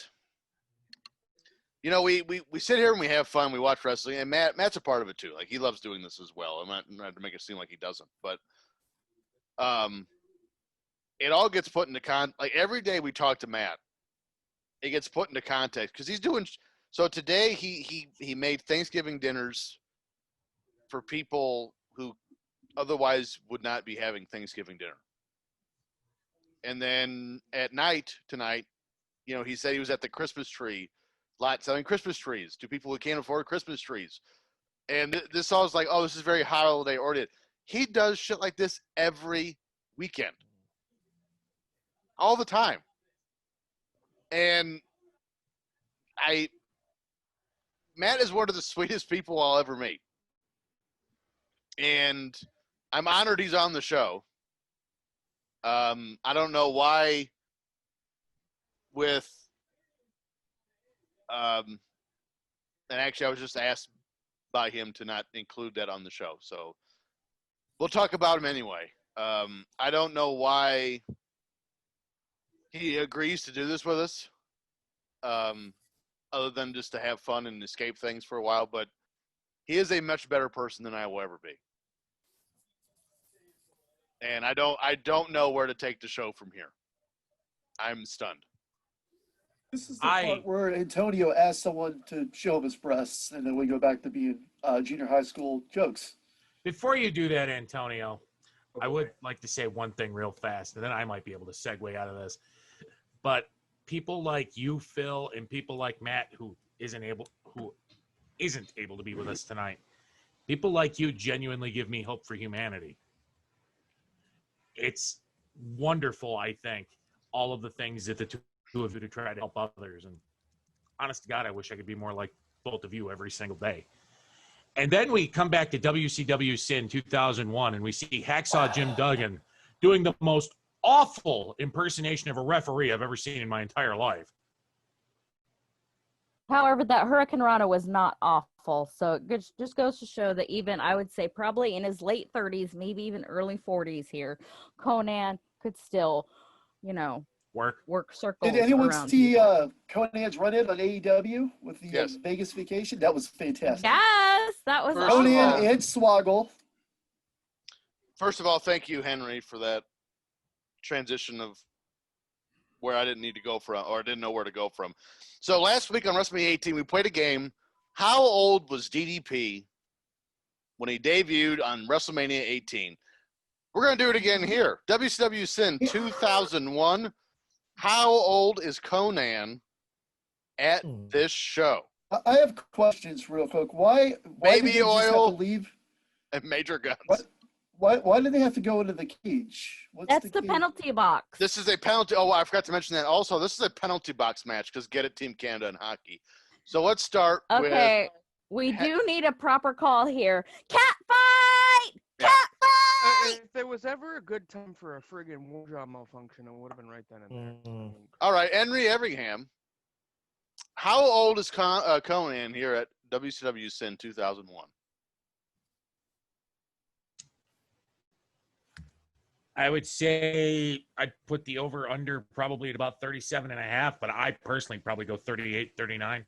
All right, you don't get to do that. I will put the over-under 39 and a half. Then I'll go with Over 39 or under? and a half. You can't push. Why can't I push? Because he was not 39 and a half at this show. Is he over or under? You're Under. You're not Michael Wilbon on PTI. So you're saying he's not 30, he's under. Okay. Bharat, over under 39 and a half for Conan here. It's 34. 34. Frank Bruno. I'm going to say under. Under. Brandy. Under. Under. Mike Kolb. 37 under. Phil Jackson. 39. Lauren Yaffe. I'm under. Antonio Santos. 42. 42. So we got one over. Andrew Hermes. I'm going to go under 35. 35. Carl Mandick, you're last on the boat here. I'm going to go under, and I'm going to go 36 and a half. Someone's watching Survivor Series. Yes, mute, please. It's Carl. I muted him. So Charles Ashenoff, a.k.a. Conan, he was born on January 6th, 1964, which means he just would have turned 37 here at WCW Sin. So the answer was under. I was very close. We will play this game again later when Sid Justice walks out. Little something to look forward to. Is that going to be before or after softball season? Well, it'll feel like after by the time this goddamn pay-per-view's over with. We're just now we're not even halfway done. So that was like everyone makes fun of him for the softball thing. So that was a legit thing. Like he That would was a sign a legit 5-year thing. deal and then want to have spring off. Summer's off to go play softball. Actually, he would get injured. Right, that was the problem. So look at his runs. Where are they? Oddly, in the fall, January, but spring, summer. Nay. That's why I had a T-shirt made for Low Key Big Hog Weekend, Whack-a-Boom Sluggers, with a pair of scissors that said "S Vicious" with number 11 as the Twin Towers. That would not have gone over well. What would you have done if Arn was there? What would I have done? If Arn was there, yeah. Yeah. Well, I could have done a podcast with him like this. Oh, Carl. The one that's always got my fucking back. No, I love Arn. No, I Oh my. would That have is a asked him. Bronco Buster. I would have asked him straight up. Because I think a couple of pops in him, he'll open up. Couple of pops. Yeah, why doesn't he want to talk about it? Arn? I don't get that. He didn't die. Why doesn't Arn want to talk about it? Yeah. How ambitious would you be to talk about something where an event where you got stabbed 37 times with a pair of scissors? Well, I mean, I look at it as, I was in a few life-threatening situations, and I'm open to talk about it all the time to try to help other people. Although, there is no, don't get stabbed by Sid Justice stuff out there. Did you guys hear in the last Ask Arn Anything that, he did run into Arn Anderson, Sid Justice like a year ago, and they just kind of casually shook hands. And Yeah, they buried the hatchet. And he was stabbed again. Yeah. I'm sorry, if someone just stabs me, I'm probably not going to go bury the hatchet with them. Maybe I won't talk to them. I won't go stab them. But there's not going to be a handshake because I'm sorry. Well, again, wrestling is such a weird animal. I don't want to say people got stabbed all the time back then, but this shit happened all the time. Well, I mean, look at Bruiser Brody. He was fucking murdered, and the guy that murdered him is revered to this day in Puerto Rico. I hate. I don't want to say this, but we talked about what the wrestling landscape is missing. And is it stabbings? Is it major guns? Wait, it's Storm? I was going to say major guns. Yes. Whoever comes out and interrupts this, I'm watching both. I've got. By the way, round of applause to Lauren Yaffe. She just now left. She put up with us. She lasted that long, yeah. Yeah, God bless her. That may be the longest she's been on the show. She didn't even say goodbye, though. She legit just texted me and said, "Tell everybody I said bye. I had to pee big time and wasn't bringing my phone in there with me." I have to pee also, so I'm gonna have to bow out here in a second. But Bro. Mike, we forgot to. Well, hold on, Mike. We forgot to bring up what was the star ratings for Young Dragons versus Ever Courageous Jamie Noble, Ernest Miller and Mike Sanders, and now Team Canada versus 50 Animals. You guys were correct in the tag match, 4.25 stars. Boom. Ernest the Cat Miller, Mike Sanders, 2 stars. Yeah, that's about right. And the Lance Storm match, 2.75 stars. 2.75, not bad. Guys, the reason I was doing some research not on this show, but around the show, being a journalist. God bless you. Sorry about that. But apparently the reason Juventud Guerrero was not on the show, and this got an Australian connection. Apparently he got into some major shit in Brisbane and Queensland, where it's like the most amazing story I've read, because it started with him doing some drugs that he wasn't aware of. And then he walks into the Marriott Hotel in the morning, takes off all his clothes, and asks Rey Mysterio and Conan to join him in taking off all their clothes. And they all try to grab him. He starts throwing glass bottles at them. And then he says, "I'm going to go into my room. This is it. My life is over. I want to jump out of the window." So people are trying to stop him from going to his room. And it gets worse and worse. Then the cops come and the Queensland cops take him to the prison.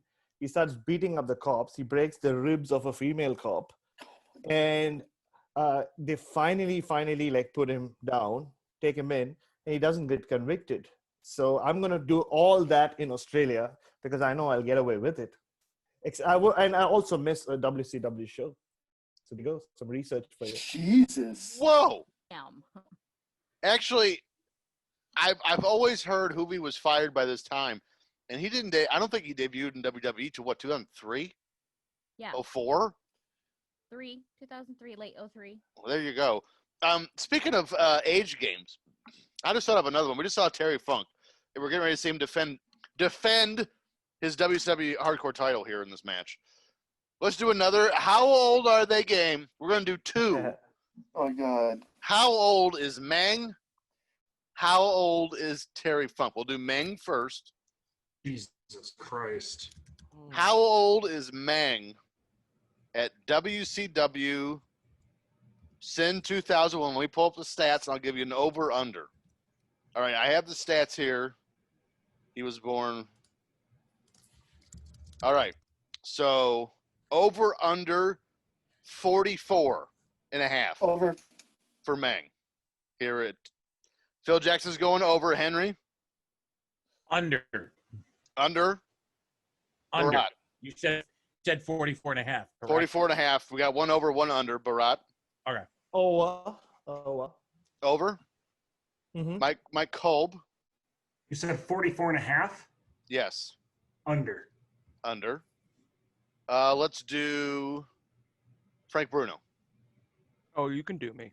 I'm gonna say Any under. bitch can get it. Yeah, That's right. I have that shirt. I'm gonna say I'm under. a bitch. Under, Brandy.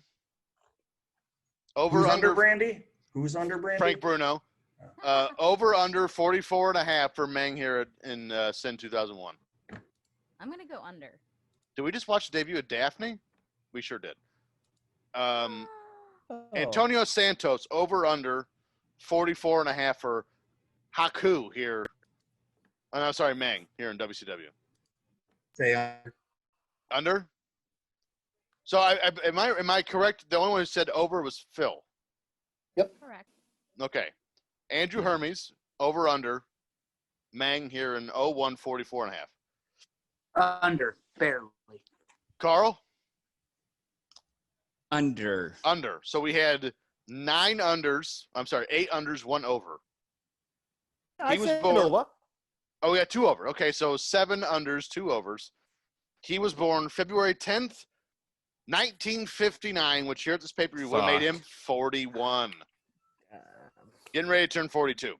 So let's round 2 of this match. Terry Funk. Let me pull up his stats. I'm pretty sure I know how old he was here at this pay-per-view. Real quick, can we get a time check? I'm at 124, 34, 35, 36, 37. I don't know why I'm giving it because I messed it up pretty much out of the gate. So we'll do Terry Funk next. I have his birthday here. Sorry, TJ, same. Bathroom, garbage can up, and he missed. So I can't even believe I'm going to do this. Over, under 55 and a half for Terry Funk here at Sin 01, Henry Evingham. I'm going to go over. Over. Barat?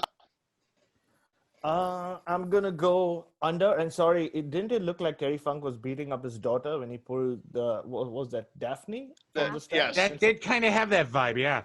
Yeah. Mike Kolb. Over.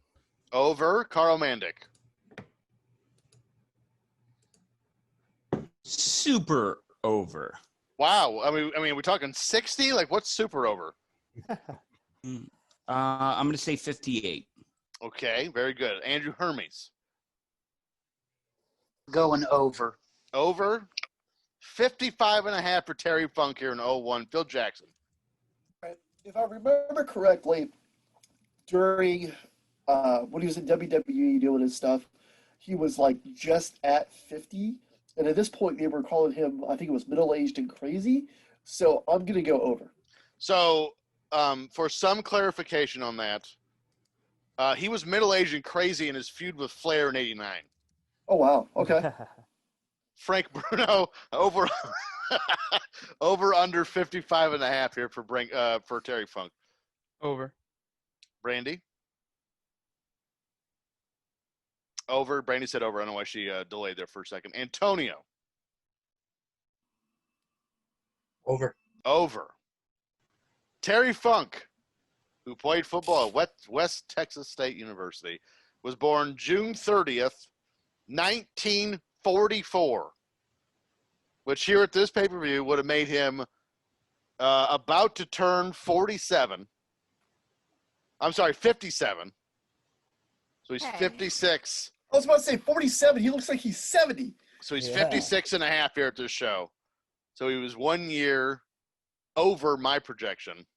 So the correct answer was over. Terry Funk getting ready to turn 56 here on this show. And Terry Funk is also from the great state of Indiana. He was born, if I remember correctly, in Hammond, Indiana. You fucking A right. Right. Was. Not Providence, Rhode Island? Nope. So to go back to something, somebody said he looks, I think it was you, Phil, said he looks like he's 70. Yeah. Go back 2.5 years to King of the Ring 98 when The Undertaker power bombs him out of his shoes. Yep. He looked like he was about 85 in that the spot. fanny pack on there. Oh, yeah, absolutely. First of all, Frank, it was a choke slam, not a power bomb. That's Henry. Henry, not Frank. First of all, TJ, that's Henry, not Frank. First of all, Phil, you guys will be whoever the fuck I want you to be. Second of all, Henry, that was a choke slam, not a power bomb. The last ride didn't come for several years later. You all shut your whore mouths. And you will not sully the good goddamn name of Terry Funk. Indiana. Whores. Whores. Who what? Whores. What? Your mother's a Mother's a whore. Dusty Road sucks eggs. I can't come to work. My horse My is sick. my first wrestling memory. Oh.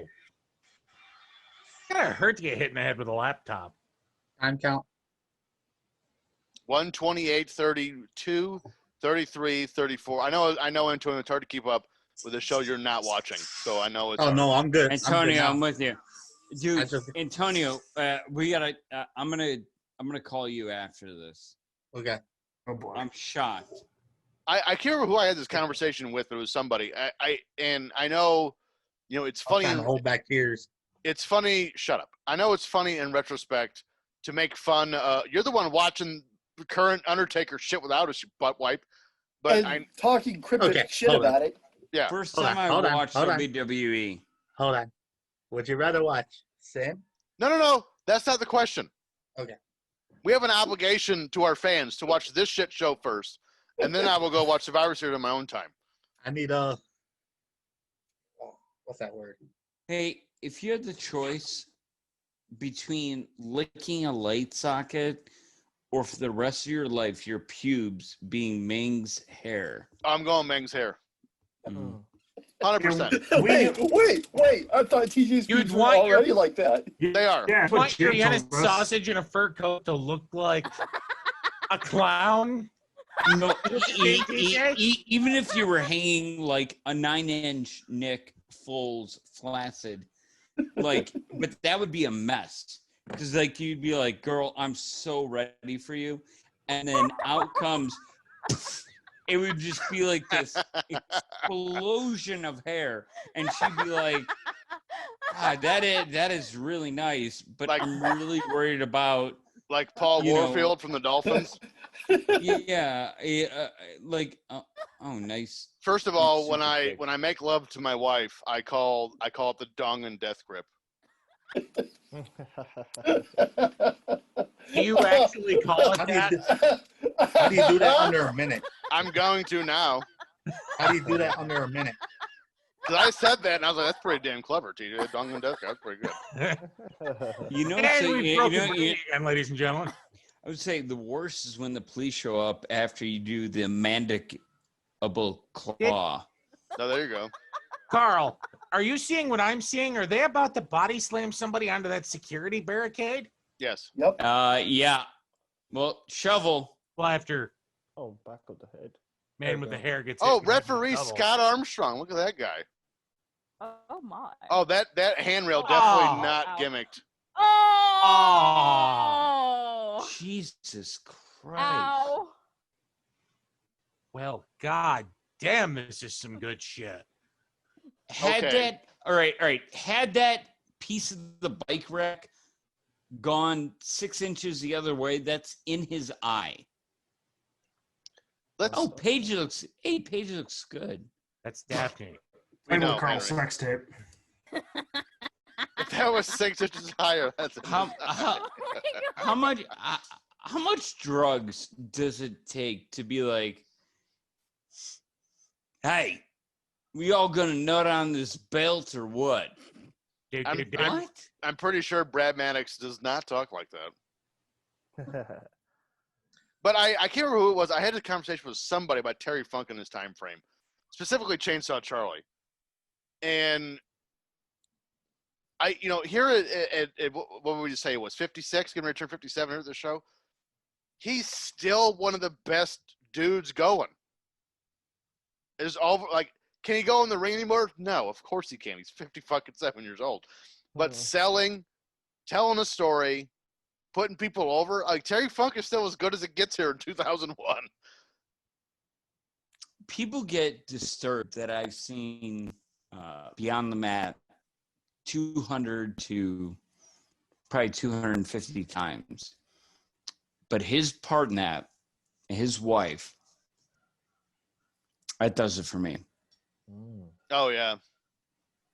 And to think he wrestled for another, 18 years after that? Oh, boy. I mean. Oh, boy, guys. Uh-oh. Someone just came downstairs. Uh-oh. It looks so uncomfortable. I'm getting kicked out of the chair.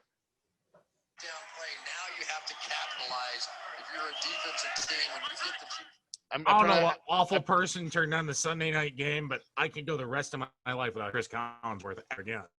Sorry. All right, well, allow me to bow out for a couple minutes, and I'll introduce Mrs. TJ coming back onto the show. Yeah, finally, the main event.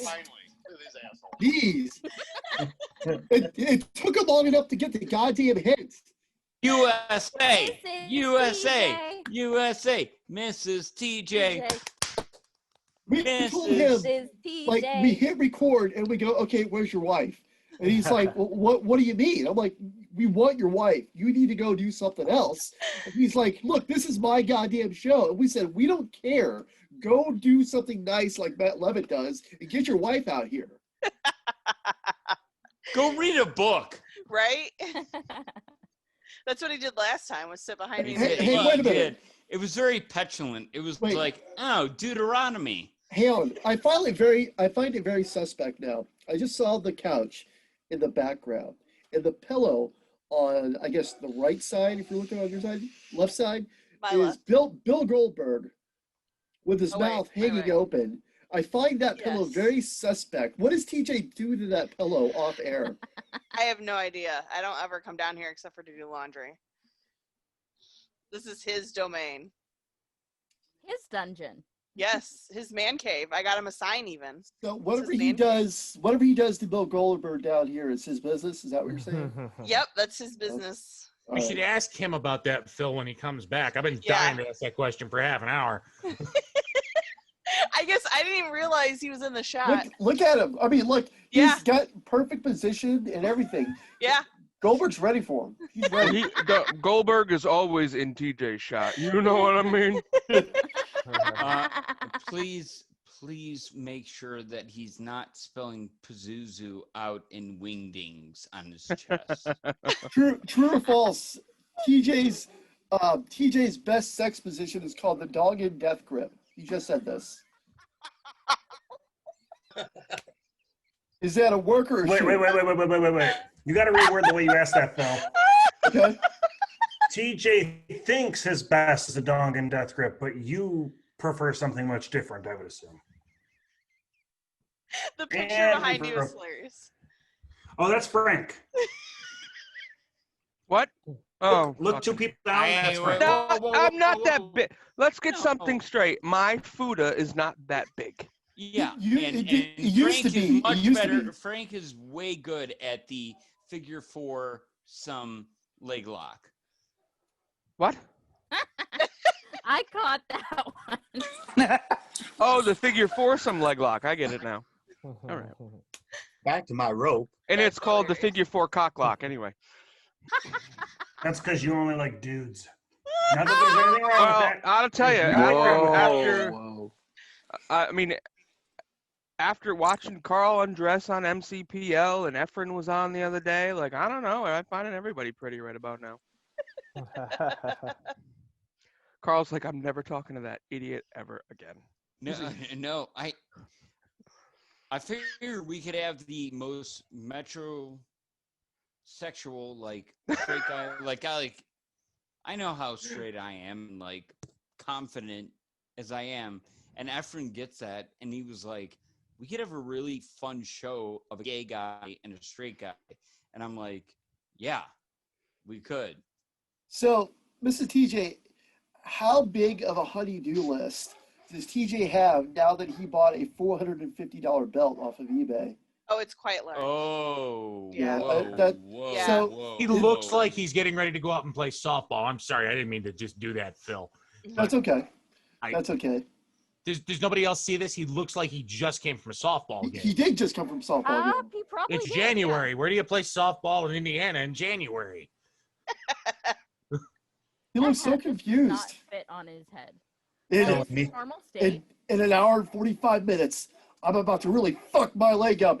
The break is going to be this big. Me, Gene, you don't understand. We should get Mrs. TJ to watch that spot and give her thoughts as a nurse, kind of like my mom is rad on my chat pad. Yeah, no. Thank you. Have you never Thank seen you. it, Mrs. TJ? I don't know if I've seen it or not. Like, because this curly-haired mullet is not bringing back any memories. Okay, so he was all right going through it. I am the ruler and the master of the universe. We're live, pal. Sorry, I had to do that part. No, going from a medical sense,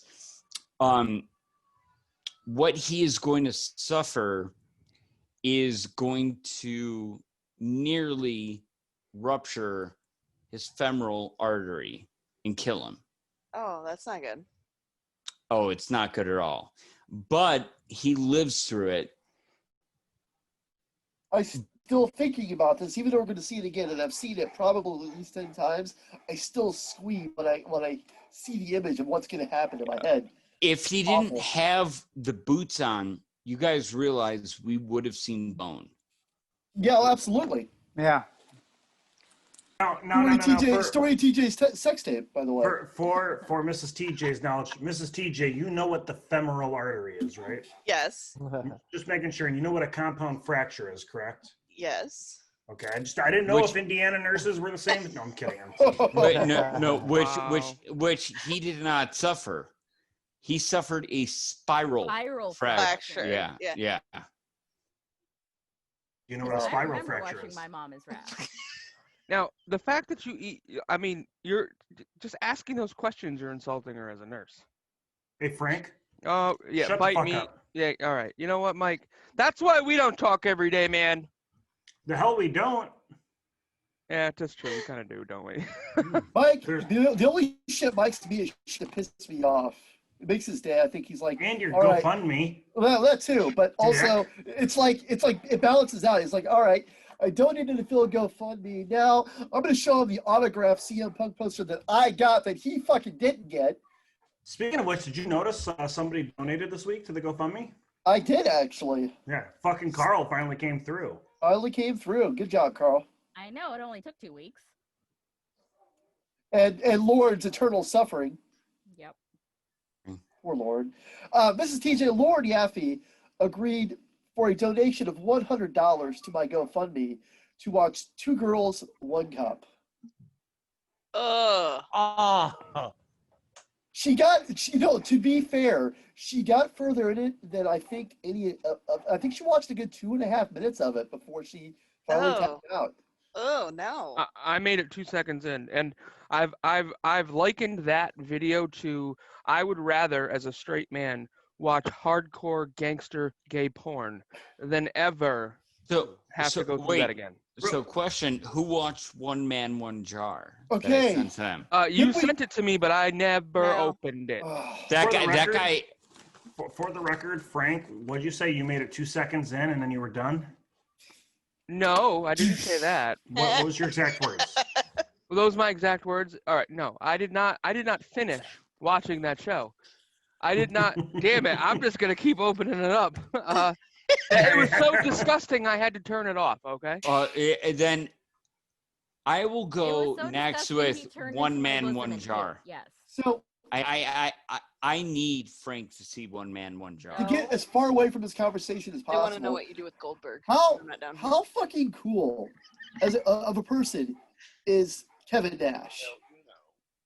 Hey, Jamie, can you have TJ show us the Duggan death grip now? Hey, Dog and death grip. Oh, I gotta show you Mang now. Yeah. Wait. They asked wait, if that was your favorite he, sex move. Wait, he says he's gonna show Ming now. Does he call his penis Ming? Is that his name? Let me whip old Ming out here. That'd be great. It was it's me. That's it. The only thing I get out of that in my head is death to Ming. Wait, TJ's holding the pillow. Yes, he is. Hey, babe, we got a choice. We can go to Bali, Turks and Caicos for honeymoon, or we can have Gary Michael Capetta call our, Tongan death grip. Could you hear Gary Michael Capetta could be like, "We've got insertion. We've got it." You're like, please. See, I would rather fuck Bali, Turks and Caicos, Bora Bora. Nope. I'd rather have Gary Michael Capetta in the room with me, wearing a dunce cap with a blindfold on, calling out my sex moves, and then maybe a ref in there. Actually, with Kyoto's mailbag, bro, you got to go for this. Listen, your time's running out. You don't have the stamina, bro. That's a weird fantasy. Yep. Have to be safer than flying. Oh my god.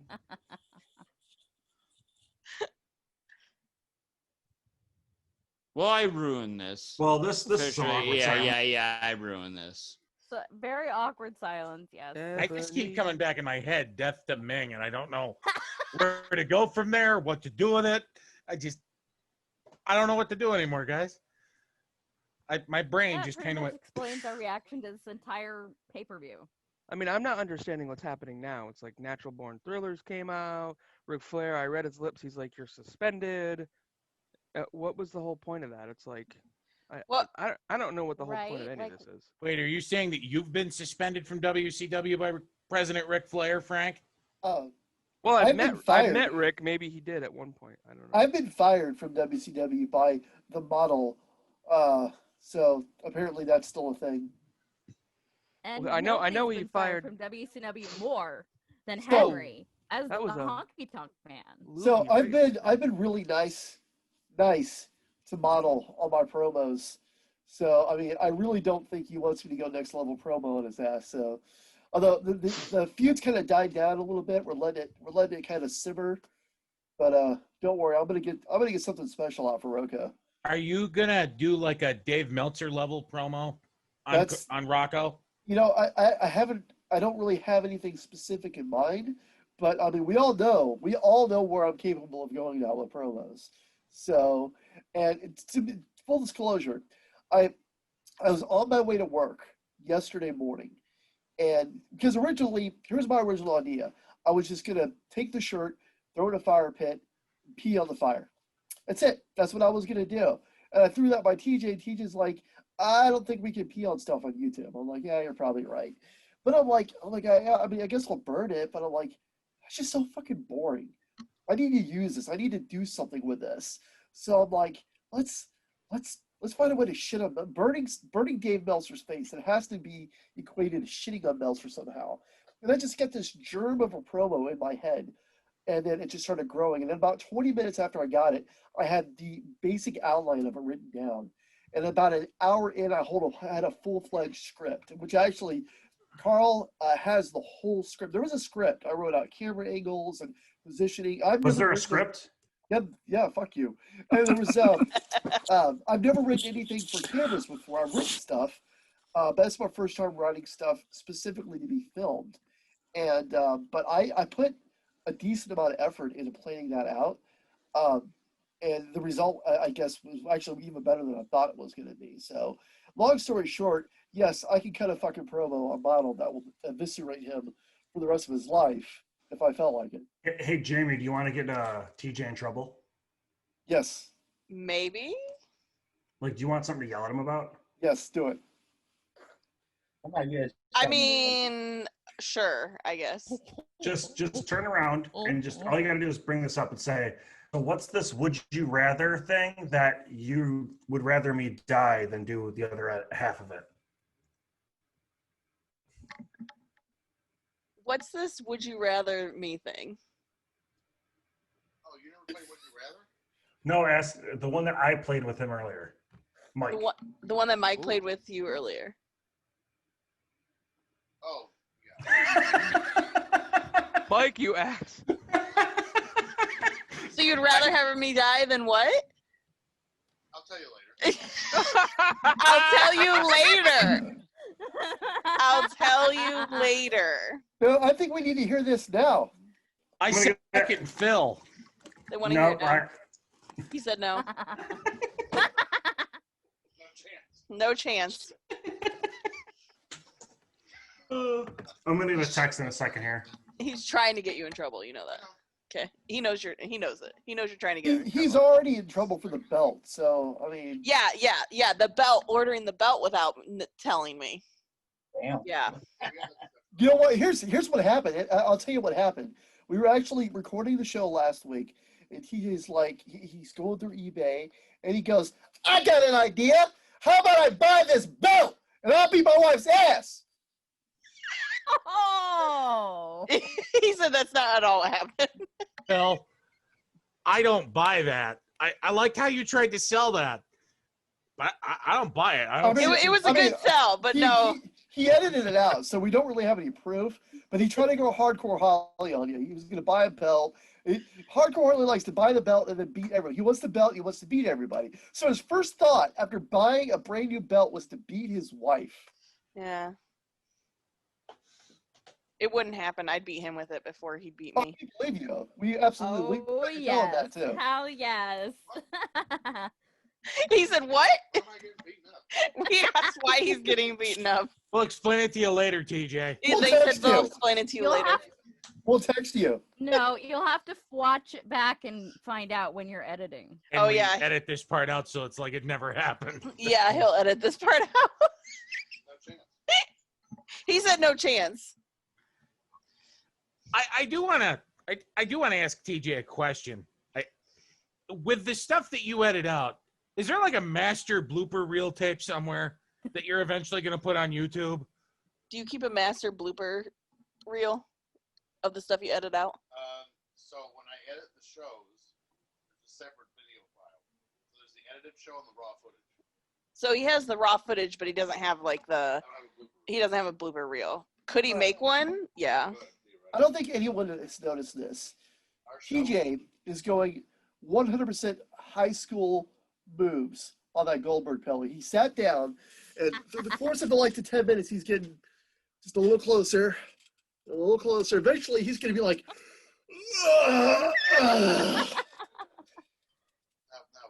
They're making fun of you with the Goldberg pillow. And now I'm over here doing this. Wait, why is there a hole in his mouth? That's what I said earlier. They asked why there's a hole in his mouth. You know what? He just laid it on his lap. He said that's why. That's a new TJ wouldn't answer this question, Jamie, but at the beginning of the show, Antonio Santos told us he shoots ropes when he rubs one out. Does TJ shoot ropes? Or is he a dribbler? Or is he a dribbler? What? The record is 100 feet. What is this? like when he, sorry, you're a nurse. Let me Exactly. rephrase this. When TJ ejaculates, does it Oh my shoot out with God. full force, or does it kind of dribble out? Like Diet Well, Pepsi. he's I'm not answering that one. He's got 2 kids, so I'm assuming at some point it shot. Hey, if he's at the carnival, imagine you're at the carnival and you're playing the game where you throw the ball at the milk cart, at the milk bottles. How many milk bottles is he knocking over?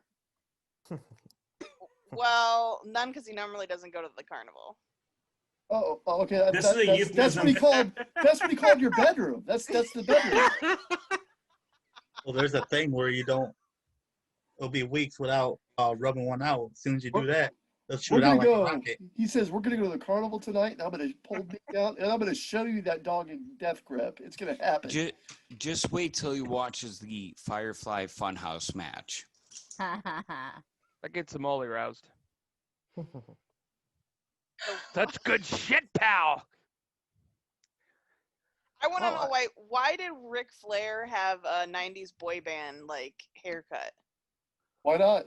He's We Ric have Flair. still yet to figure He that was out. probably trying to bone Stacy Keibler, and Stacy Keibler liked that when David Flair did it.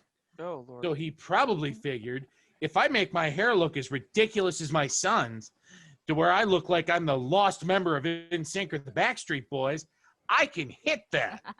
To be fair, if that's what it takes, I'll go find like some I don't know, a broom, and I will take the broom stuff off, and I will super glue that shit to my head and make it look as close to that as I possibly can. It will still look terrible to even try to get a shot at that. And as Phil finishes that sentence, Mrs. Jackson walks in and goes, "You'll do what, motherfucker?" Well, guys, this is my last show. Nice knowing you guys. Mike, I'm leaving all my possessions to you. Fuck everyone else. I'm out. Is Chuck Palumbo in this match sponsored by ramen? Yes. Do you guys know where Chuck Palumbo's from?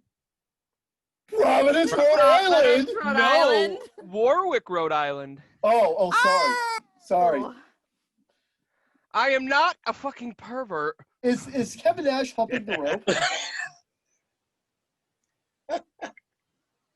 He was gyrating at that rope. I'm not a pervert. I'm a normal man with an averagely low sex drive, okay?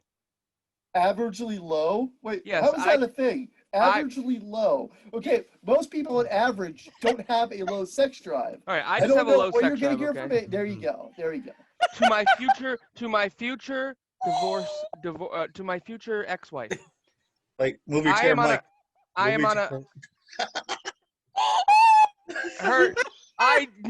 don't like stuff in my butt. I don't. There's nothing. I am not into anal play. I'm really not. Oh my god. The straps have cut down on Kevin Nash, making him a 20% better wrestler.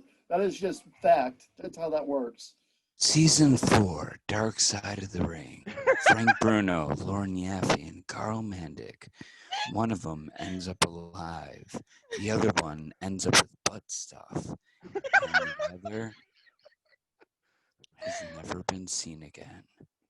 That on season 4 of Dark Side of the Ring. That's just, and maybe we can talk to Efron about this, because I don't quite understand how anything getting forced up into that orifice is exciting. Is that why there's a shortage of gerbils? What are you? What? No, my stepdad. No, thank you, thank you, Antonio. Here we go. So when my stepdad was doing his residency in the late '80s, the worry was not so much of. Obviously, HIV/AIDS was a concern, but the one that always sticks with him is he had a gentleman come in and he goes, "Hey, I've got a blockage." So they're looking initially at a colon blockage where your colon collapses, and that can be fatal because you could get septic shock. It could be really bad. No, he had a live gerbil in his his anus, but that gerbil since died once it got in said on us. So my stepdad's like, Stop talking. Please stop so talking. what do we? So I think what it's do we do? hilarious when he They says got it out. October. They got it out. They got it out, and the guy lived. So good news. That's the myth about Richard Gere about that. Let's end the show right here, please. Let's just end it now. Jamie, there's still That's a like 3 walk-off. matches to go, Jamie, Phil. does TJ like a finger when it slips up the old bum bum? No. Oh, I know. I Have think you tried? TJ's No. full on into pegging, I think. How would you know? You wouldn't like it. Just one night, just accidentally, just put the pinky up in there and record his reaction for us so we can play it on You're the a show. nurse. You've had a finger up someone's butt. I can guarantee it. Yeah, but with gloves on. Okay, put a glove on and Gloves, slide a that's finger up fine. there. That's fine. Just say, TJ, I need to milk your prostate. Oh my god. Jamie TJ, regrets ever you getting are into us. you are nearing that age in your life. Yep. All right. Has I'm gonna try to make anybody this as pleasurable as possible. Has anybody had that done? Because I'm at 35. I had it done, and I wanted to literally drink bleach. You Wait. milked? Hang on one second. If No, Frank, not milked. No, I had an exam. Oh, yeah, I've had a few of those. volunteering for it doesn't count. We're asking if somebody has gone and got an exam at a medical facility. Okay, who was that? Wait, when you say, I gotta make sure I understand something here. When you say prostate exam, you're talking about the thing where they have you bend over and you stick 1 or 2 fingers up there. No, You're not yeah, talking about just going and taking the whole fist and going boom, right? Jesus Christ. No, there's not.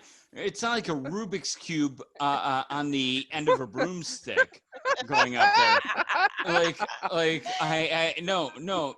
I have an overactive bladder. And so they were like, oh, your prostate might be enlarged at 35. And I'm like, oh, cool. I'll go and do it. So I walk in there and I'm like, cool. And I'm with my ex. And I'm like, hey, do you mind coming with me? Just because I get a little skittish or nervous. And she's like, yeah, no, it's fine. And I'm like, this should be fine, right? Like, this can't be anything bad. She's like, it's going to be cool. I call my mom beforehand. She's a nurse. I'm like, it's fine. When it felt like they hit my tonsils with their fingernails, and it was way too far, I was like, oh God, it is way farther than you ever think it'll go. And it is way more. So I didn't have overactive bladder. So that's the good news. And, but no, when I left, there was a sense of defeat on my face. And like my ex was like, hey, do you want to go to Yard House or just like get some beers? Because you look pale. Like you don't look like normal. And I'm like, yeah, can you just take me out for a little bit and then just get me high? Like just smoke a blunt, because I feel violated and my sack hurts. So yeah. That's pretty similar to my. I remember being at the doctor's office and they were just asking me all these questions, getting ready to take her to something else, and the doctor asked if I'd ever had my prostate exam, and I said no, and he said, no time like the present. Okay, great. This sounds fun. And I just remember coming out of it so distraught, and I had someone driving me home because, well, they told me I needed someone to drive me home because I just had my molars or my wisdom teeth extracted. So I told my dad, I was like, I'm very confused about this. He goes, well, what happened? I explained the whole situation to him. But I mean, he was the coolest dentist I've ever had. There's the joke. Thank you. The other awkward part is I've never had someone check someone else's prostate while both their hands were on my shoulders. And Frank, you're laughing. Your ass is 40. So if you haven't had your prostate checked out, you're going too soon. Real quick, I have already had. Come on, you. I've told everybody on this show what I've gone through. I've had my prostate examined a few times, and that's a great shot from Jackass. And I've had a colonoscopy already, so I'm totally there. I know. Oh, colonoscopies. What I've is that legit had hanging one above of the those. ring? What It's is a there rig. something? It's a rig hanging above the ring. Well, this is TJ's X-ray. Just so you know. Oh, Jesus Christ in heaven. If I start laughing any harder, I might pass out from lack of oxygen to my brain. Oh, I think it's every time you see Seriously, a naked that lady on foam- here. You get. That foam guitar. I want that. The one that says FF. And I did get a stupid what's the colonoscopy? You've had a colonoscopy? Yeah. I have They two. Have to. Well, why though? Is it 'cause, like they did it to me because they thought I had a problem with my I had a problem with my iron. So they were like, we need to make sure that you're not iron deficient and Make stuff sure like that. to So pull that Well, iron out of your ass. The only Thank thing I you, Bill. remember, I don't remember anything about it. I remember like 3 seconds. Oh boy. Good God. General erection. General erection is on our screen, ladies and gentlemen. General erection. For me, Frank. So Mrs. TJ, are TJ's erections, are they general or are they very specific? They're asking if your erections are general or specific. He said that's a good question. Well, that's not an answer. It's also worth noting that General Erection is WCW United States champion. Yep. TJ's erections are the champion in Jamie's bedroom. Oh my God. Especially when that dog and death crypt is applied. I'm gonna pop I mean, the mute. He said he's going to show me later, so, you know. Oh, we got. Oh, at Yeah, least someone's you getting do laid. have. I mean, she does have a spare 28 seconds before bed. Oh, TJ. I think it's more like 10. I was counting taking the pants and underwear off. Okay. Wait, people actually take the time to do that once they get married? What? Take their clothes off? I've heard stories that if two people are about to do that and they have children, they sometimes don't bother with that step. I mean, it depends on the item of clothing. You were not the one I was expecting to So answer let first. me break it down, guys. Let me break it down for Bedtime stories with for Mrs. parent, TJ. for long-term parents, for people who've been married for a while with kids. Obviously, there is a thing that I'm sure Mike might know what this is called. This is called a quickie, where you have your kids watching Barney for approximately 11 minutes, and you have exactly 11 minutes to knock one out and get back to watching Barney with your kids and getting them a little bowl of Cheerios. So, no, sometimes there's not enough time to just get all the clothes off. Just get what's necessary out of the way, do your business, and go back to watching Barney and making Cheerios and doing laundry and all that other parental shit. Isn't that right, Mrs. TJ? Yes, that is correct. The quickest quickie I ever had was the first time I got laid after we had our son. And that lasted all of about 6 seconds. And my wife looked at me and went, are you serious? I'm like, she's like, what's wrong? I'm like, well, I haven't had sex in like, I don't know, 9 months, give or take, plus or minus. My favorite is my first month as a store manager at Rent-A-Center. I bought my wife a mattress from there because I had a huge employee discount. And being the store manager, I can pretty much just do whatever. So I'm like, I'm going to deliver this to the house myself. I don't need anyone else. Assistant manager, you're in charge. So I drove it to my house. It was about a 35-minute drive. And I get in there and I set the bed up for her real quick. She goes, hey, let's break this in real quick. I'm like, okay. So I'm literally on the clock working, doing my delivery. And right then and there, where I should be driving back to work and managing a business, I'm just, plowing. So for the record, tonight, this week's Top Guy Theater version of Jacksonville was my first pay-per-view. Is I was working at Rent-A-Center, and I should have been at work, but I was plowing. That is not the title of anyone else's sex tape. I don't know what sex is anymore. I think I've become re-virginized, so. Randy will fix that for you. She can't fix that for me from Kodiak, Alaska. Are you gonna go to Pittsburgh and get it fixed there? I'm trying to be very cautious in that situation because I feel like I scared her a little bit. So I'm. Yeah, I've been texting with her a little bit. So If you ask him, have you really? Nice. I'm sure he'll come up from Rochester. Mike, if that's serious, you need to give me the 411. We are friends, of course. we are. Wait, do we have that on tape? We're recording, right? Why would you not think we are? Because you were mad at me after the Hornswoggle thing. I was never mad at you. What the heck? Everybody needs to stop calling Mike and saying Frank's butthurt at you. If I'm pissed at Mike, I'm gonna be a fucking man TJ and was the tell one that, him. TJ was the one that messaged me the most. Like, dude, Frank's fucking pissed. I was not mad. I was maybe playing it up on Chat Pack, but I was not mad. If I have a problem with somebody, I'm gonna be a fucking man and get on the phone. Carl fell asleep, by the way. Oh no, You're fine, Carl. You don't have to unmute. Carl's coming You're back. fine. Carl's coming back. Title of a sex tape. No, I said it. He's gonna jizz. Hey, you like to make fun of me talking about first time pay-per-view and Reddit Center. Can you go one whole show without saying title of a sex tape? I don't think you can. I think it's physically impossible. I think that's what she said. I'll make you a deal. Next Top Guy Theater, I will go the whole episode without saying that. And you gotta get your nipples pierced.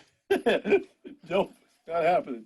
Sorry. But since we're starting this next Top Guy Theater, Jamie, if you and TJ made a sex tape, what would the title of it be?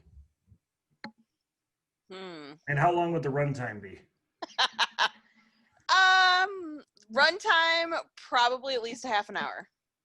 Oh, that's a lot of foreplay. What would be the title of our sex tape? It's the result. And it can't be the dong and death grip. It can't be the dong and death grip. He said it's gonna be now. I would say Big Trouble in Little TJ. Big Trouble in Little TJ. He said that's a good one. I predict a lot of snow. I think it should be called Varsity Blue Balls. Varsity Blue Balls. Hey. WCW Sin. There you go. I think it should be called Invasion because it'd be better than the one the WWE put on. Invasion. Oh, you know what you could do? You could. And you wouldn't feel less ashamed afterwards. You could put on Harry Potter out forms and call it Harry Twatter. Harry Twatter. That makes sense because TJ's got a hairy dong.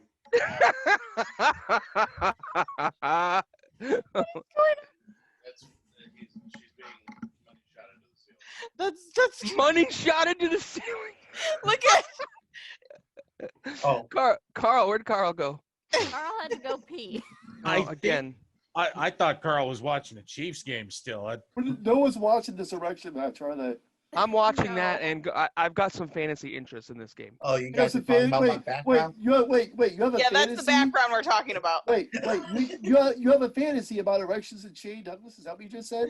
Yeah, a little bit. Shane is dreamy. I got it. I'll go the whole next episode of Top Guy Theater without saying title of your sex tape. And I get to choose. It's either going to be on a Bischoff or a Tony Schiavone Zoom. Your question has to be, is it weird when fans tell you they've had fantasies about you? And when they say yes, you're going to be like, you have to play it off like you've had one then. Like, no, it's not weird. Oh, cool. Well, I've had a fantasy about you. Yeah, it's pretty weird. Okay, then I want to tell you my story. Like, that is what you got to do. Okay, I would do that for. I do it for a Shivani one. I would not do it for a Bischoff. What about a JR one? Oh God. We got one of those coming, don't we? Yeah. Yes, we do. Lucky Not tomorrow Monday, but the next Monday. Okay, TJ came up with the title. What is it? Shorter than Muhammad Hassan. Now, will the porn music be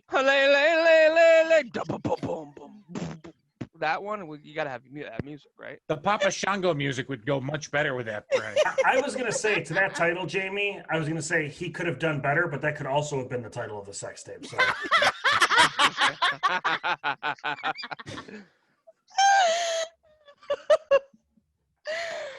Why do I feel like we're all about to get fired? I do have a technical question for you, Mike. What exactly is a VCIO? Oh, you're on my LinkedIn, son of a bitch. Well, I thought it was Vice Chief Information Officer. Is that right? You're close. You're close. Okay. It's virtual though. Virtual Chief Information Officer. Okay. Basically, I'm the CIO at my company, but all of our customers, I am their head consultant. And since we call it virtual, really it should just be part-time or fractional CIO because of my month. I split up my whole month between 70 some customers. But virtual Chief Information Officer. Okay, cool. Oh, that's what they were asking. I feel so dirty. Good. I need a sandwich. Phil Jackson, that's fucking phenomenal. So, well, I'm waiting for TJ to put the goddamn headphones on. TJ. All right, jump back in. For now, TJ. she's going to come back for the Sid match. Just so you know, TJ, we made a deal in here. I'm going to go the whole Next Top Guy Theater without saying title of your sex tape. And as long as I do that, on the next Tony Schiavone Zoom, Phil's got to ask Tony, one, is it weird when people tell you they've had fantasies about you? And two, if Tony says, no, that's not weird, Phil gets to go, cool, let me tell you about this fantasy I had about you. And if he says, yes, that's weird, Phil's be like, oh, I guess I shouldn't tell you about mine then. But play it like he's totally had a sexual fantasy about Tony. Phenomenal. I actually thought of a better name for my sex tape while I was gone. And by the way, Miss TJ is going to come back for the Sid match because I want her reaction because she's never seen it. Title for my sex tape would be The Good Father, because this is awful and where's the other guy would be the premise of it. Is Phil about to stick that in his ass? I hope so. We got a fair run in here, guys. Sable says hello. Two questions. Sable. Sable? Sable. Oh, cool. Okay. She's that ferret's also in a Playboy, Frank, if you'd like us to deliver to your house. Yes, I need a copy of the Sable Playboy. For one, Phil and I actually had this talk the other day about Birds of the Bees. Yep. Yeah. I don't even need to finish anymore. That's what she said. That's what she said. It's also the title of your sex tape. Oh, no. No, sir. TJ's going to finish. That's the time of sex tape. TJ's getting his finish in. But we're yeah. I mean, no, length is not specified. You know, I'm Bushwhacker Luke in the Royal Rumble. In and out. Oh my. In and out. Business is done.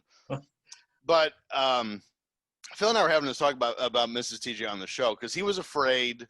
I don't know if afraid's not the right word, but concerned about what she was saying on the show, how I would feel about it, and what you guys are saying. Let me just say this. When I was editing the last show, because that was the show she was on, when she was on, I laughed my ass off the entire time. And yeah, of course. I need to make this perfectly clear. I rip on everybody on this show. I'm no different. Even if it has to come from my wife, I could not be more excited you guys get along with her. So I'm down. Now, with all that being said, I need to specify this. Rod, thank you, buddy. Oh, guys. Thank you. Thanks, Thank Bharat. you. fun. It Yeah. was so much fun. Bharat, I'm sorry Always. we didn't talk to you more. No, that's all right. And I'm already thinking about what my sex tape will be, but don't forget we have the yeah. We'll definitely have you on soon again, buddy. Yeah, and this time we'll actually let you speak. For sure. No worries, guys. Enjoy yourselves. Thank you, Next Bharat. time. Cheers. Bye. So, this has been discussed. I brought up all the guys in the room except for Andrew, who is still here. We are going to do a Top Guy Theater Ladies Night, which is going to be all, top gals. I might even do my push just to get that many. That's what she said. To get more women in the show. It'll be all wives and girlfriends. No. Can I be part of the show? No. Matt Levitt. Matt, you'll make it weird. Matt Levitt's already said his wife's probably out. For reasons I don't know. Mike wants to host it. Okay. Like mansplaining. But here's my thing. So, for one, if Mike's on it, that means Tamara's not on it. No, why? How many headsets do you have? How many headsets do I have? Yeah. She's got her own setup. What the fuck? But I kind of want it to be just all ladies, no influence from men. And we'll throw it up on Twitter. We'll see what everyone thinks about it. But oh god, look at this guy, Scott Steiner. Speaking of ladies' night, Big Papa Pump. This sexy beast. I kind of wish we could track this promo. I want the math promo. I'm sure it's absurd.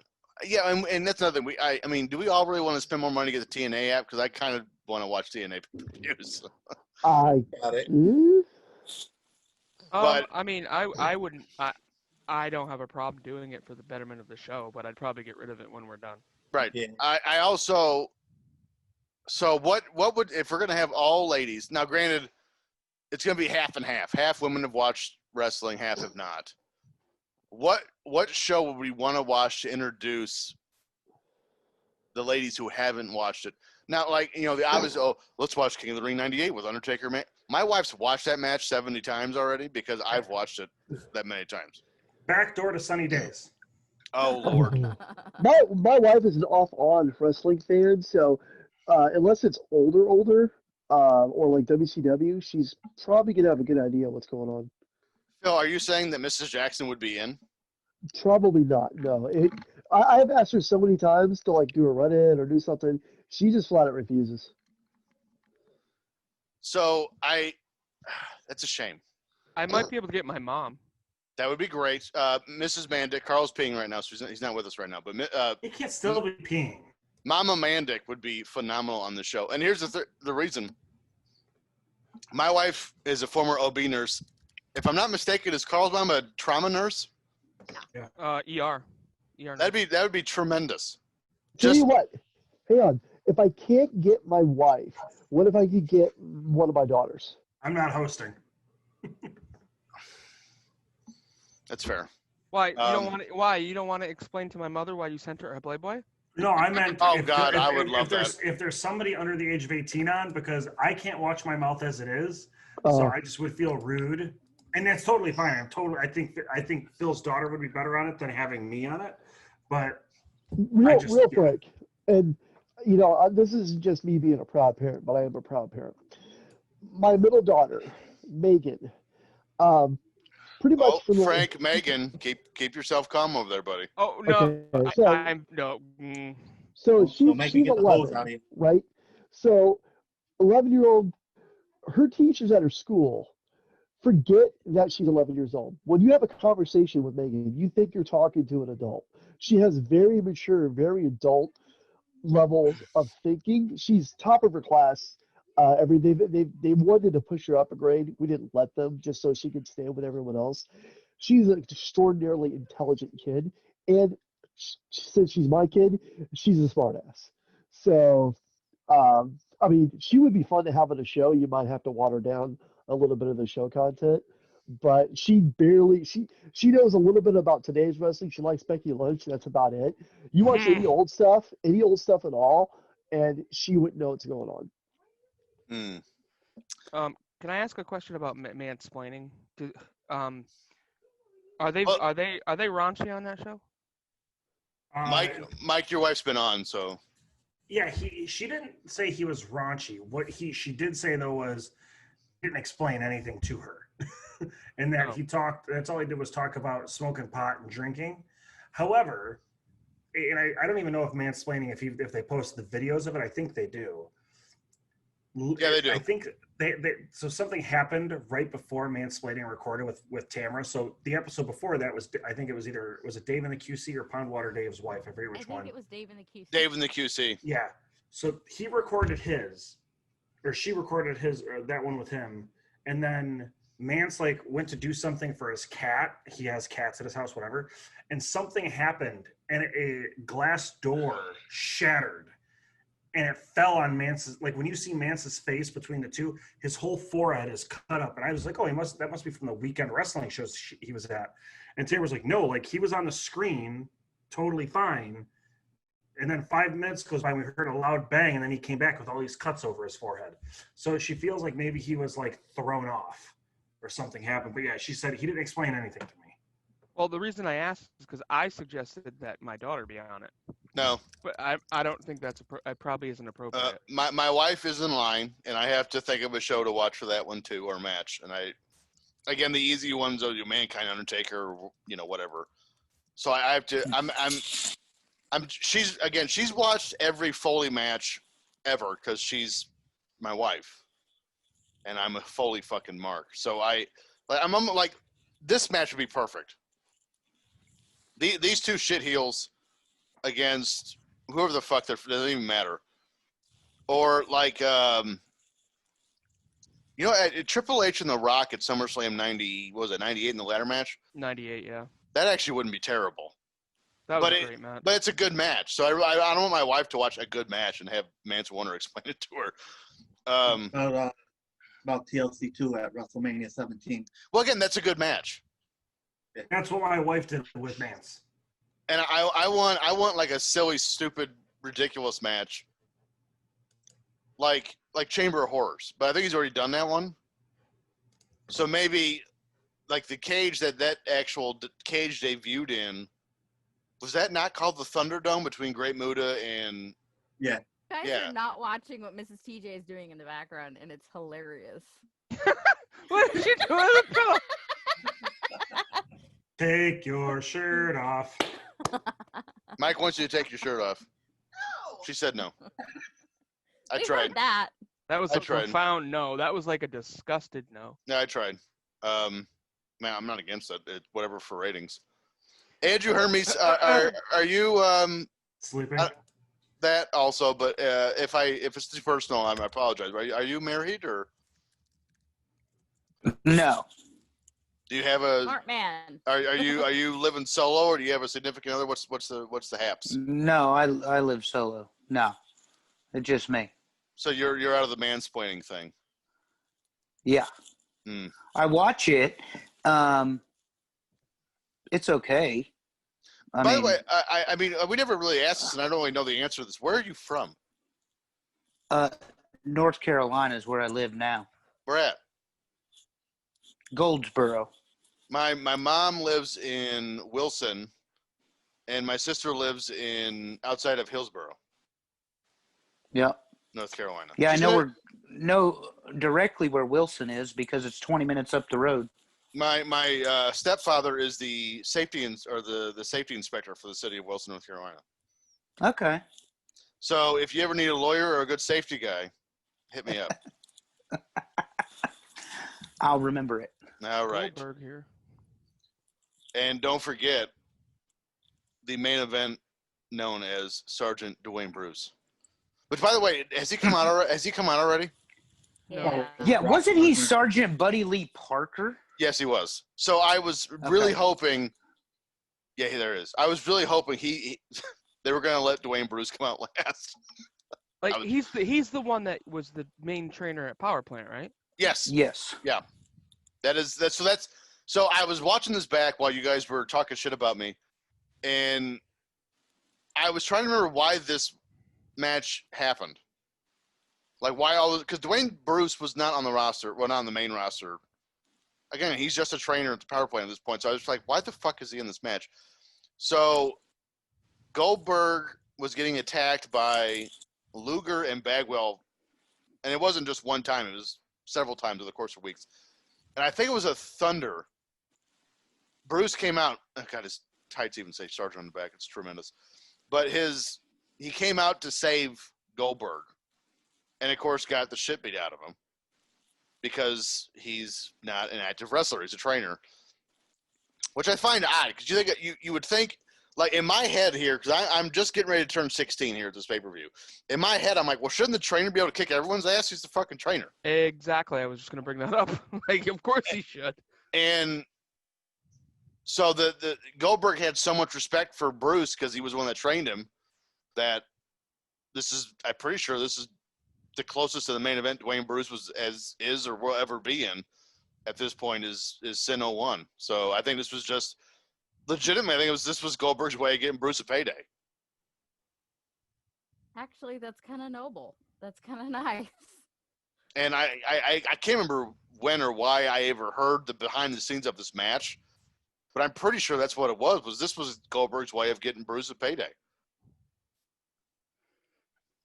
I thought it was a way for Bruce to train Goldberg some more because he was a shitty wrestler. Well, there is that, but I mean, in reality, why else would he be in this match? Like, if you're backstage, and we know Bischoff's not, he's around, but he's not, because he's trying. This is just before his bid to buy WCW goes in the toilet. And this was the week that he placed the bid. Right, and this I want to say Russo's gone, also here, so who knows who's running creative right now? So I mean, without being silly, it's probably Terry Taylor. So why else would Dwayne Bruce be in this match? Because nobody's watching. There is that aspect, yes. I mean, it doesn't matter. By the time this pay-per-view comes around, Tony's referred to WCW as a coffin on roller skates. Mm-hmm. Yeah. It was all but them locking the doors. That's been well documented. Yeah, and the downhill slide started really in 2000. So, to your point, I mean, it's a nice gesture for Goldberg, but how many buys were they really expecting in January of 2001 when you have the Rumble of 2001, and on that channel you're gonna have Austin win the Rumble and The Rock win the title at the same pay-per-view. Or no, The Rock doesn't win the title at that pay-per-view. It's the next one. But either way, WWE had a much better draw. Well, I mean, we're around the corner from Austin turning heel and WCW being out of business. That happens in 2 months after this. So yeah, right now I'm trying to find the buys for this show. That's what I was going to ask. At which point we're going to play. I have it right here. All right, Mike, then you start the game. Over under buys for this show. Let me get there. I have it. It's right here in the Wrestling Observer stuff. So. All right. Now I'm curious. Now I'm curious to see what the buys for this show were. Because you know what's weird is I was not watching WCW. So there was 3 moments that happened to WCW. Because I was one of those guys. I would alternate Monday. So on one Monday, I would watch Nitro live, tape Raw. Next weekend, watch Raw live, tape Nitro. And the first hit to me where I started to lose faith in WCW a lot was January 4th, 99 for 2 reasons. Mm-hmm. Finger poke of doom, and then that'll put butts in seats. And again, if you've watched this show, all you guys know I'm a huge fucking Foley mark. So they pissed me off immediately. And actually what's funny was Foley, I can't remember where they said that Raw was from. I think they said taped. I know, but I think they said on the actual Mass? I think that's where they said it was Worcester, Mass. I think it was recorded somewhere around DC because that weekend I was actually in DC, and that was on a Saturday. It was recorded on a Saturday. I was there in town. I think it was in DC or just outside like Annensburg, Maryland, or something like that. I was actually down there. I mean, I could have got tickets and gone had I known, and I would have. And I was 14. It's one of my biggest regrets in my life now. But after that, it was Oklahoma. I was pretty much, all right, fuck this place. Yeah, I didn't like that shit at all. And then the third straw was Arquette. Oh. Mm-hmm. Which I've now switched my mind about that. I mean, I still hate the decision. I just don't hate David Arquette anymore. My mind has been switched about that. And especially when I found out he gave his payoff pay-per-view to Brian Pillman's wife. You watched the documentary, I assume, right? I have not, but I don't need to already love him. When he started wrestling, I was like, all right, I like this guy. Because now he's trying to, prove himself and correct the wrong or whatever. But for some reason, even though I wasn't watching WCW actively during this time, I remember the storyline. This one here? Yes, I remember the storyline. I barely remember yesterday. That's why I could tell you, like, oh, Goldberg was trying to get a payday for Dwayne Bruce because he was training all that. Because I think that was all referenced on the fucking shows. There was like, hell with kayfabe, just say what really happened. Oh yeah, I'm trying to get a payday for Bruce. He trained me. Like that's pretty much what happened. So, anybody want to take a guess on what the buy rate was? Oh no, that's not how you do it. You gotta give us an over under. Over under in terms of thousands of buys. Mm-hmm. Over under 95,000 buys. Wow. Under. Wow. Under. Under. Sable. We got all unders. I'm gonna go over 102. Just out of curiosity for the unders, if I would have set the over/under at 75,000, what would you have said? Under. Probably over. Under. You see how high? 80,000 buys. Yep. 80,000 buys. And correct me for TJ, have you ever been to the Conseco Safe House? I mean Field House? Yeah, I have been to Conseco Safe House. I went there for Monday Night Raw when did we go to Raw? Was that 2011? It was the Paul Bearer Memorial Show. So that was 2013. 2013. It's what it ended up becoming. So I've been there, yeah. From what I can see, the capacity of the Conseco Field House is 20,000 people. Yeah. Sin had a crowd of 6,617 with only 4,600 paid. Well, you know what's funny is just as you were saying that, I noticed they had so I want you guys to pay attention to this. Look at the stage. Mm-hmm. That stage probably isn't even a half court.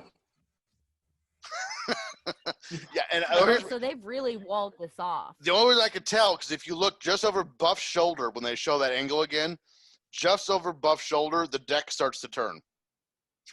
So you can see it behind him. Yeah. So I mean, 2/3 of the stadium's walled off. Goldberg's kick didn't even touch Lex Luger there, by the way.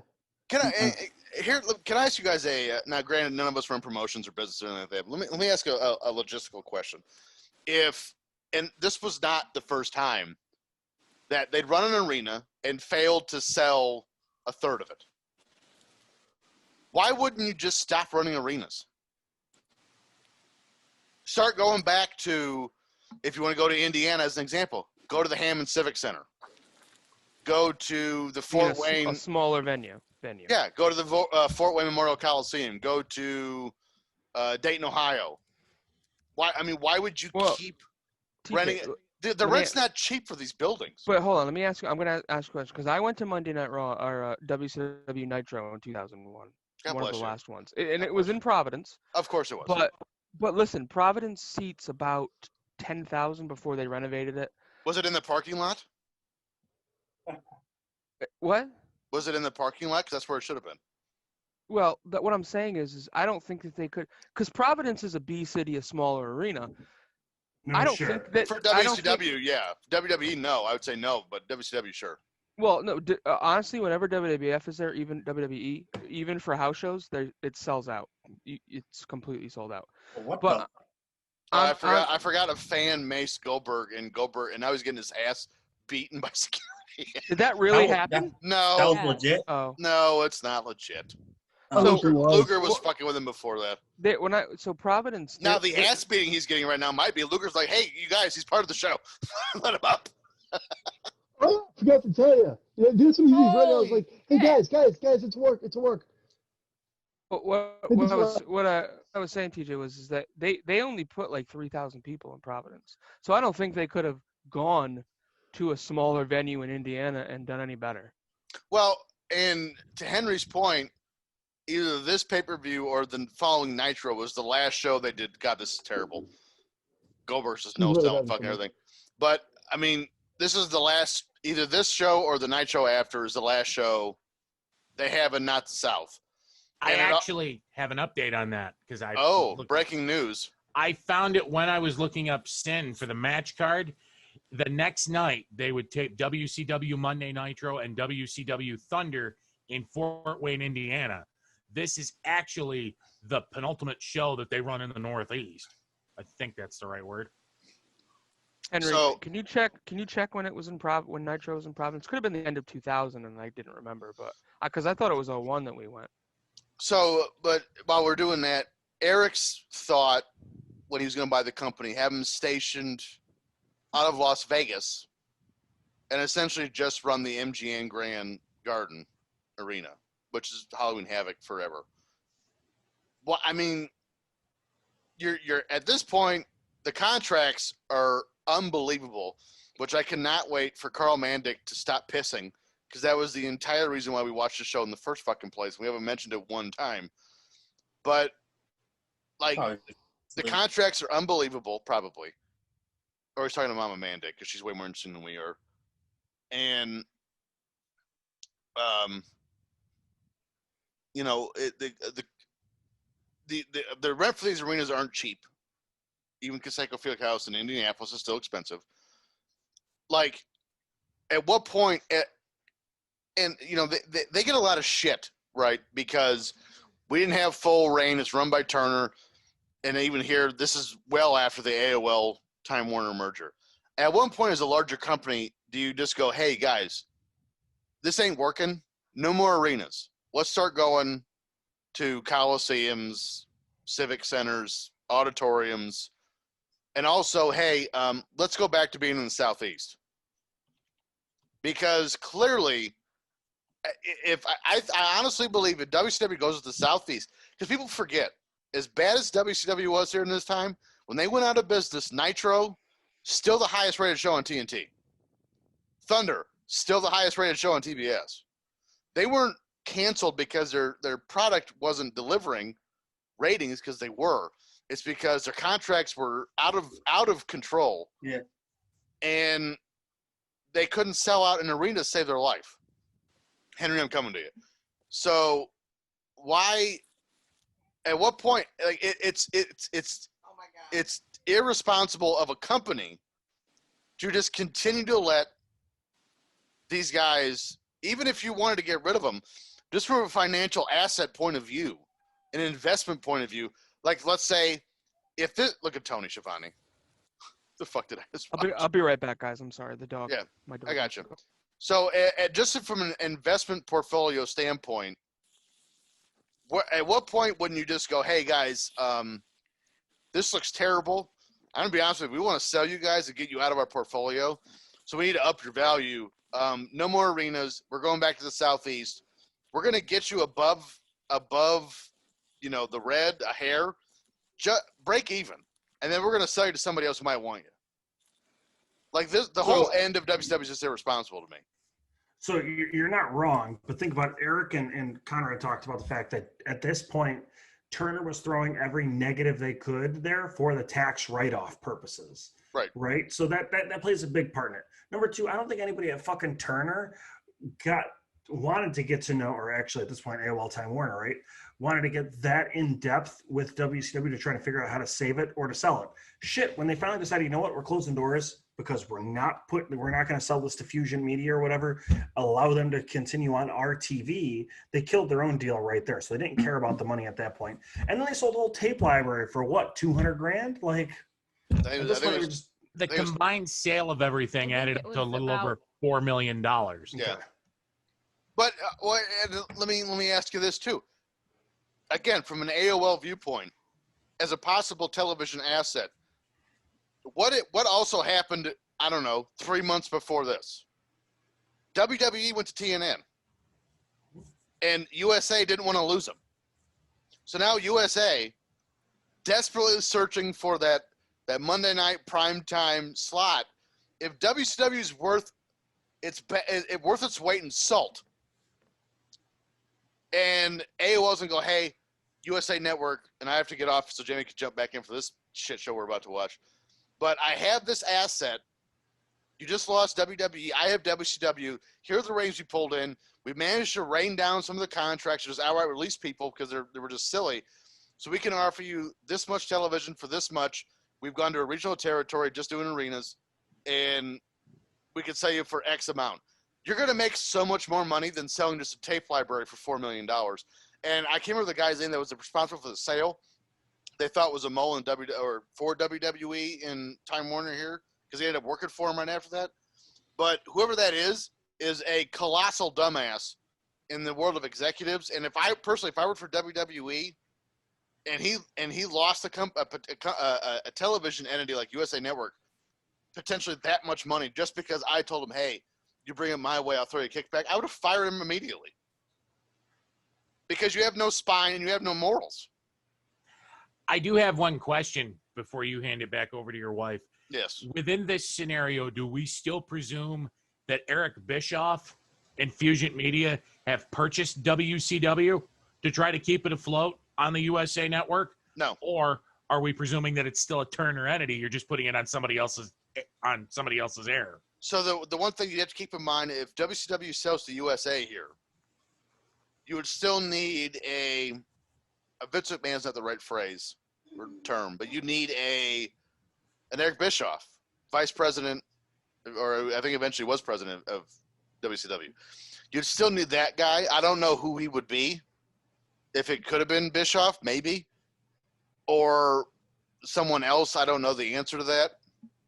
But I mean, there were so many irresponsible things about the AOL Time Warner merger, and if you have not read the Nitro book by Guy Evans, I highly recommend that you do, because the business aspect of all this shit will blow your mind. We can't possibly encapsulate all of this in 15 minutes for the show's over. But and not even that. Not only was the merger irresponsible and lost money for no reason, but I've noticed tonight in this show, there's been a lot of WCW stock footage for the rise and fall of WCW on for the WWE Network on this show. There's a ton of it. There's a ton of it. But like from a company standpoint of WCW as a standalone, the financial irresponsibility to just let it fold and die when Eric Bischoff's willing to spend $70 million to buy this company. You sold it for $4 million. I thought it was $3 million. Well, whatever. I mean, still a huge. With the tape library plus the select wrestler contracts that WWF bought from WCW, which was totaled up to a little over $4 million. Which was they took on talent. I got you. Right. So which was average Mike Sanders. I think Booker T jumped over immediately. Elms. Yeah. It was. I mean, Draken O'Hare. Anybody who appeared in the Invasion. I don't mean this to sound disrespectful. They're not main event guys. Nope. I mean, honestly, like the Raw after the WrestleMania 17 when they had like Mike Sanders and Chuck Palumbo and Sean O'Hare sitting in the stands. Did any of us care? No. It had Stacy Keibler. I popped a little at that. No, well, that's fair. Honestly, I was more excited about like DDP and Booker T. Yes, Mike Kolb, you were thinking what I was thinking, so go ahead. Yeah. Fuck you, Henry Everingham, for saying that you popped at Stacy Keibler. Because I sent my list of my top 10 women, and you said, oh, your list is cool, but maybe when I was a kid, I was into them. They don't really do it for me anymore. And then you didn't even defend it. So you're not allowed to say you popped at Stacy Keibler just now. Nope. Fair. Don't want to hear it. All fair. Are you going to have your wife watch this match? Yes. But we haven't even. I want to be here for the emergence of the mystery opponent, which is right now. Tell Mrs. TJ to accept my goddamn Facebook friend request. I'm still waiting for that will you accept Mike's goddamn Facebook request? I never got it. She never got it. Oh, I'm gonna send one then. Any bitch can wear it. She's gonna be stuck with me too. She goes into her messenger and she has to look at message requests. You guys are lucky because I don't even have Facebook. Did you look in Messenger? Why don't you have Facebook, TJ? Because Facebook is a pit of fucking despair and doom. I ain't looking at Facebook ever again. No, you're absolutely right. Honestly, I only allow myself to look at it once a day. I never again. I've watched. Here's a little real life for you. I've watched my family on both sides, my mom and my dad's side of the family, tear each other apart over dumb shit they have no control over, and I ain't doing with it anymore. You explained some of that, and I totally understand that. I did find an answer to the question Frank asked. I was waiting for him to come back. Oh, yeah. You go ahead. I'm sorry. So the last WCW Monday Nitro at the Providence Civic Center was on March 13th, 2000. Yeah. Okay. An audience of just under 6,000 people were there, and it had a TV rating of 2.5. Look at Henry. I mean, that's not. I guess. Guys, I'm sorry to interrupt, but the spot is coming. Yeah, so I need to get off and let Miss TJ back on so you can watch this. It's about to happen. Probably the most horrific injury in the history of wrestling getting ready to happen. So I'm going to hop back out, Miss TJ come back on, and watch and try not to throw up. Oh, God.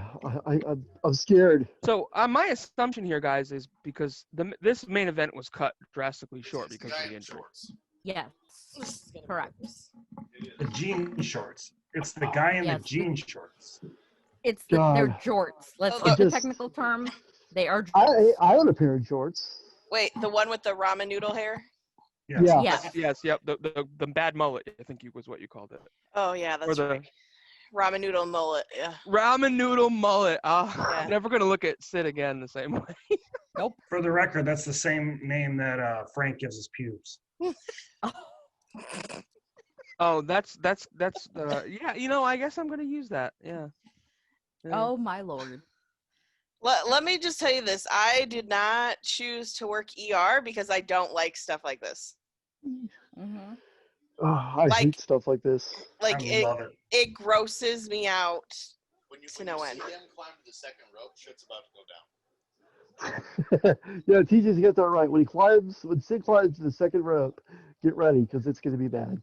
Yeah. Looking back at it, I don't understand why he ever decided to do that. I just thought of something. Oh. Yeah, hold on. Do you think WWE Network edited this? I don't think so. I You would don't hope think they not. edited it? They I was edit going chair to ask shots that to the earlier, head. but wasn't But sure. they edit chair shots to the head, but not this legitimate horrible thing. I don't think they did. I mean, the show is 2 hours and 53 minutes. I mean, it feels Well, like it's the So is it a live show normally? yes. So then I they saw could. this live. So I guess the live feed they wouldn't have been able to edit, but putting it onto the website they could in theory. If they do, I'm going to be pretty pissed off. I mean It they hasn't edit happened out yet, obviously. they edit out what WWF or whatever the acronym is. No, ma'am. Oh, it might be here. I don't. You're not getting out. Is this it? He said when he climbs to the second rope. Yep. Yeah. I mean that guy It's is about to happen. huge. Yeah, it's about to happen. Yeah.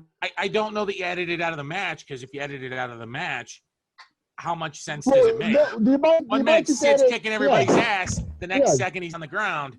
They might just edit like that. He'll jump and then pause and then he's on the ground, like just like a 3-second skip. So to answer your question, Frank, because I actually listened. Sid has a podcast, so I listened to him talk about this incident, and he talks about how like they said, "Why did you go to the second rope part? You know, you're not normally one for your aerial maneuvers." He said because they called for it in the match, they wanted it, and I never understood exactly why they wanted it. Because I forget who he's given it to, but that person normally takes good boots. I think it's Scott. But they asked for it, and that's what I did, and I regret it to this day. I would too. I mean, did he? He never wrestled again, did he? I know he had short spots here and there. I know he showed up on Raw one time. Yeah, he never wrestled again. Yeah, I mean we're 6 minutes away here from it ending. So Anybody else notice TJ took his shirt off? Yep. Kidding. I like how Frank looked. I did look. I was like, he did. It didn't look like he did. Come on, climb that rope, Sid. Climb the rope. It's what we're all waiting for. Climb up that rope-a-dope. Oh, is it? Oh, he's fired up. It's coming. Mm-hmm. It's coming. Here we go. Here it comes. I can hear TJ saying, "Oh my God" in the background. It's coming. Oh Lord. Are we sure like this is gonna happen? Yes. We know what happens. We know what happens. Sid's not gonna be able to stand up here. I mean, there's only 4 minutes left on the tape. Correct. Yeah, it's coming. It's coming. Here it comes. It's gonna happen. It would have happened by now. Sid's not standing. It's gonna happen. Jesus. Anticipation. I know. I just don't want to watch it. Keep stroking that pussy. Why did I agree to this? Oh, there's Ric Flair with his boy band You know hair. what? You want to know why we're watching this?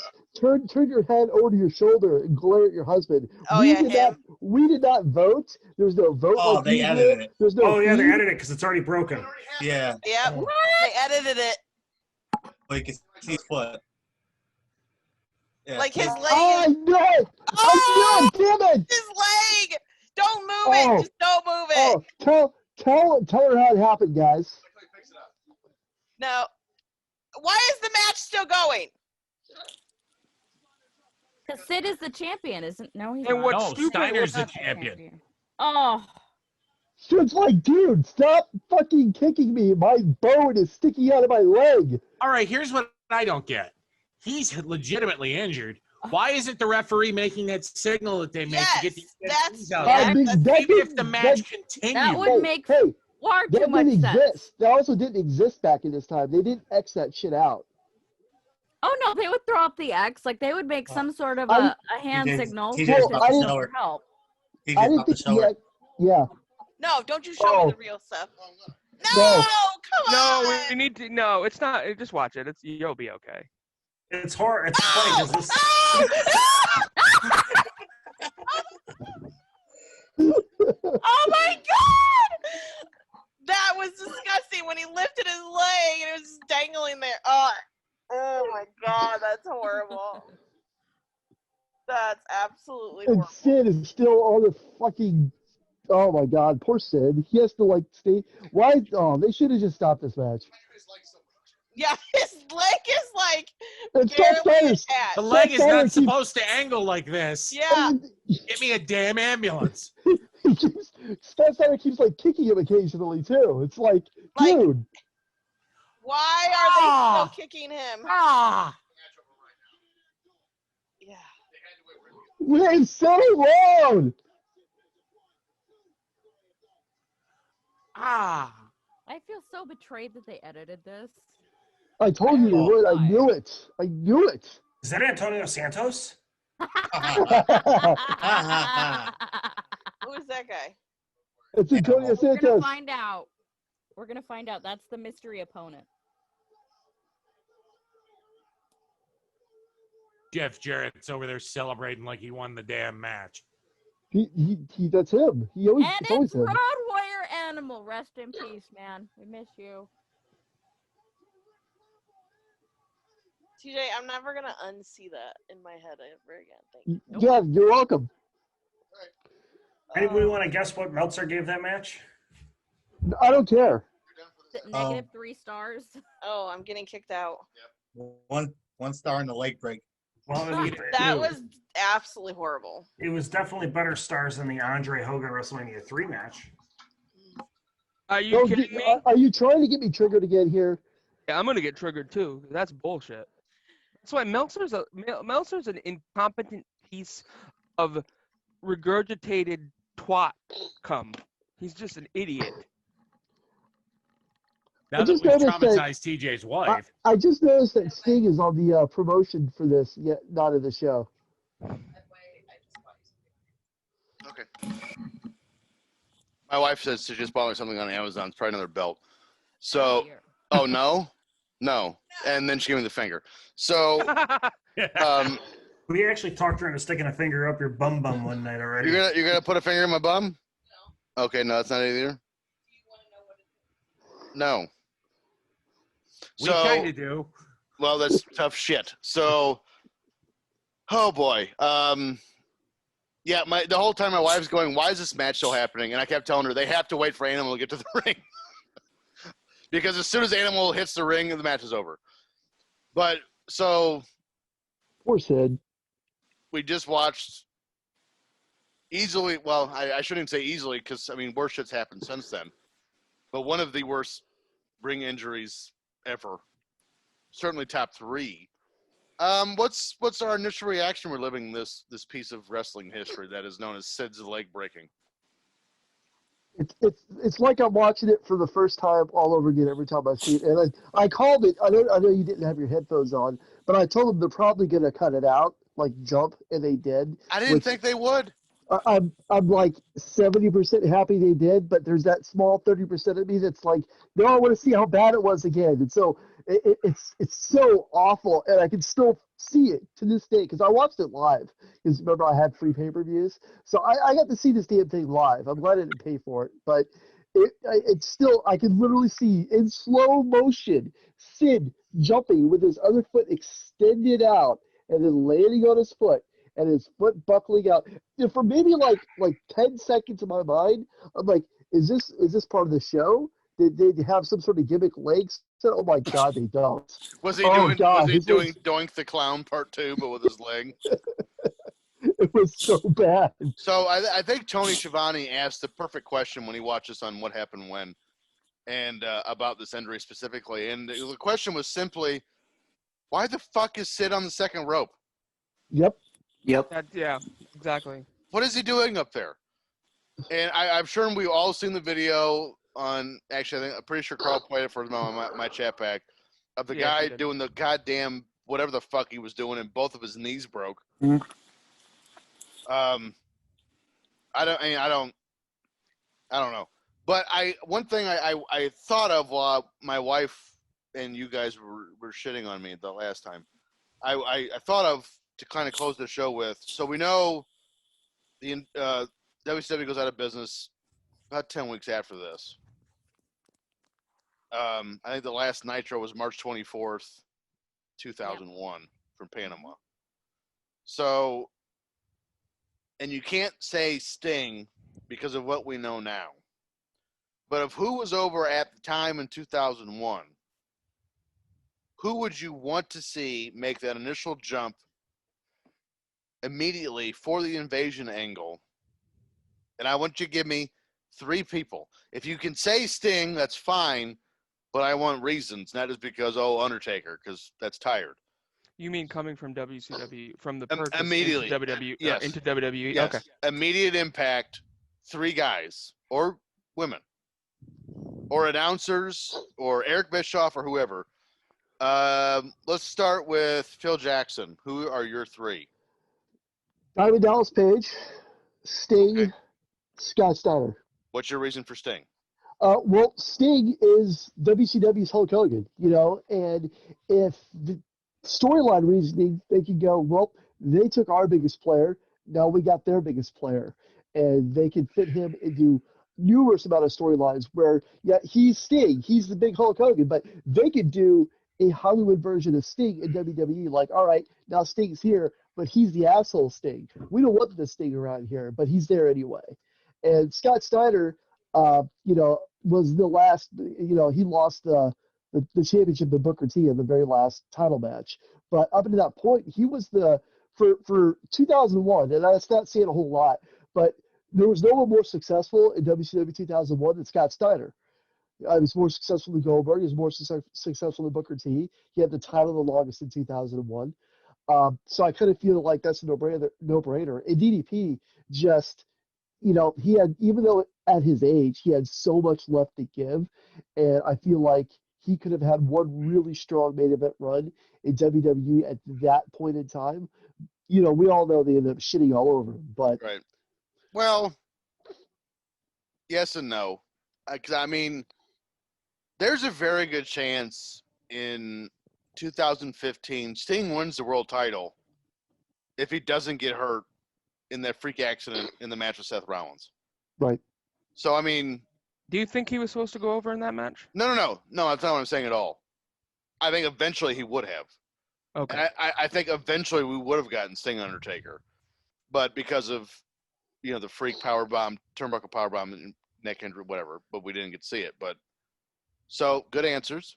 Actually, I like DDP. I wouldn't have picked DDP from you, anyway. Who did you think I was going to pick? I don't know. I just didn't see DDP coming. I thought you would have said Goldberg for you said DDP. I will never, ever, ever wish Goldberg on anybody ever. Sorry. Okay. He'll never be in any of my lists except the list of people I don't want to see wrestle.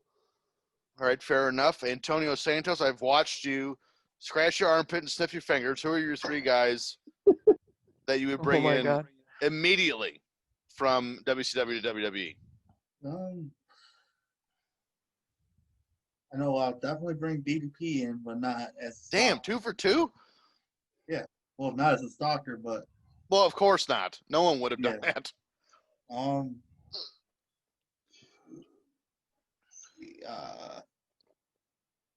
Well, yeah, Sting too, obviously. So we got DDP and Sting for 2 for 2. Who's your number 3? Number 3... Actually, I would have liked to see Vampiro. Very good. That's why I like Antonio, going outside the box. Very good. Brandy Wagner. Who are your 3? I'm gonna go with Daphne. because I think Oh, with those early kind of still Divas era, but going into a little more serious wrestling, like I would have loved to see a match with Daphne and Victoria. That would have been I was just cool. gonna say you had Lita, Trish, Jazz, and Victoria. So I Daphne would have think been that great. would have Yeah, been a great one to bring into the mix. I would very actually good. bring in Major Guns Oh because in Lord, this era of WWE, WCW, she could have added a little extra, which would have always been good. I think, her and Trish may have been able to do something. can't argue that.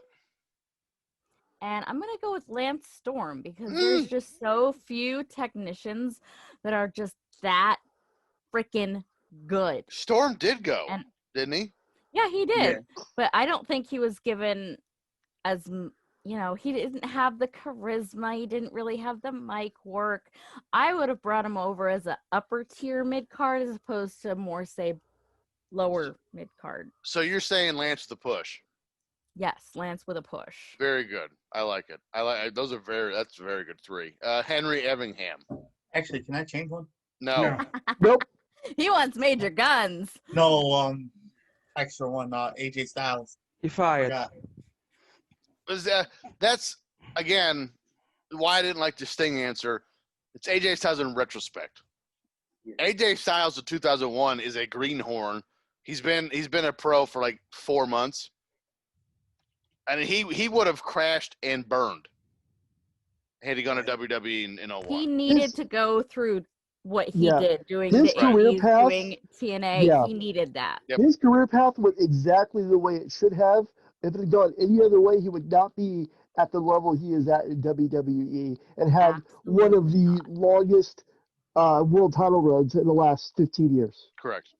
Oh yeah, that's true. Yeah, forget that then. Yep. Let's go, Henry. You're 3 next. For purposes of WCW employees, is Hulk Hogan does he still technically count? I know the last time we seen Hogan's gone here. Hogan was gone. Hogan was sayonara. Wasn't he still fighting his contract with WCW? Yes. He was trying to get bought out, but he hadn't wrestled since Bash at the Beach 2000.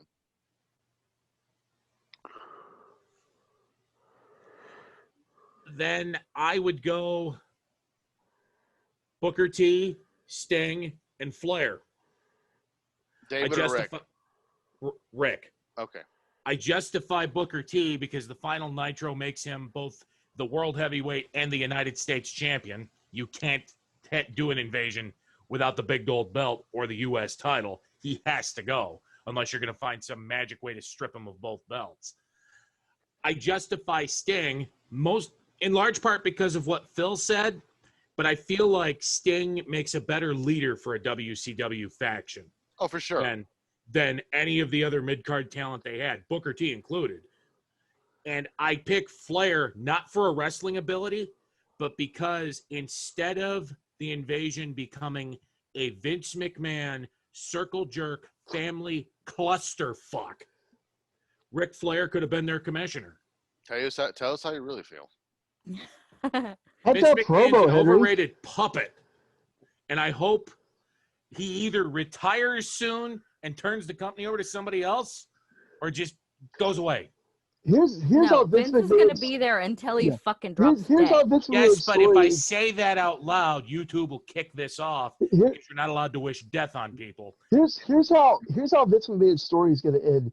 He's going to be sitting back in gorilla position with the cans on, narrating a match or being in the headset of someone's ear and just giving direction, and he's just going to keel over dead while he's working. That's how he's going to die. That's how he lives. That's how he wants to die. You know what's funny, and I could actually see this, and I don't even know why we're talking about this, but I really believe just, hearing about Vince McMahon stories throughout the years, getting to know the man throughout the years, I honestly believe Vince McMahon in a cataclysmic show of irony is going to die in his sleep.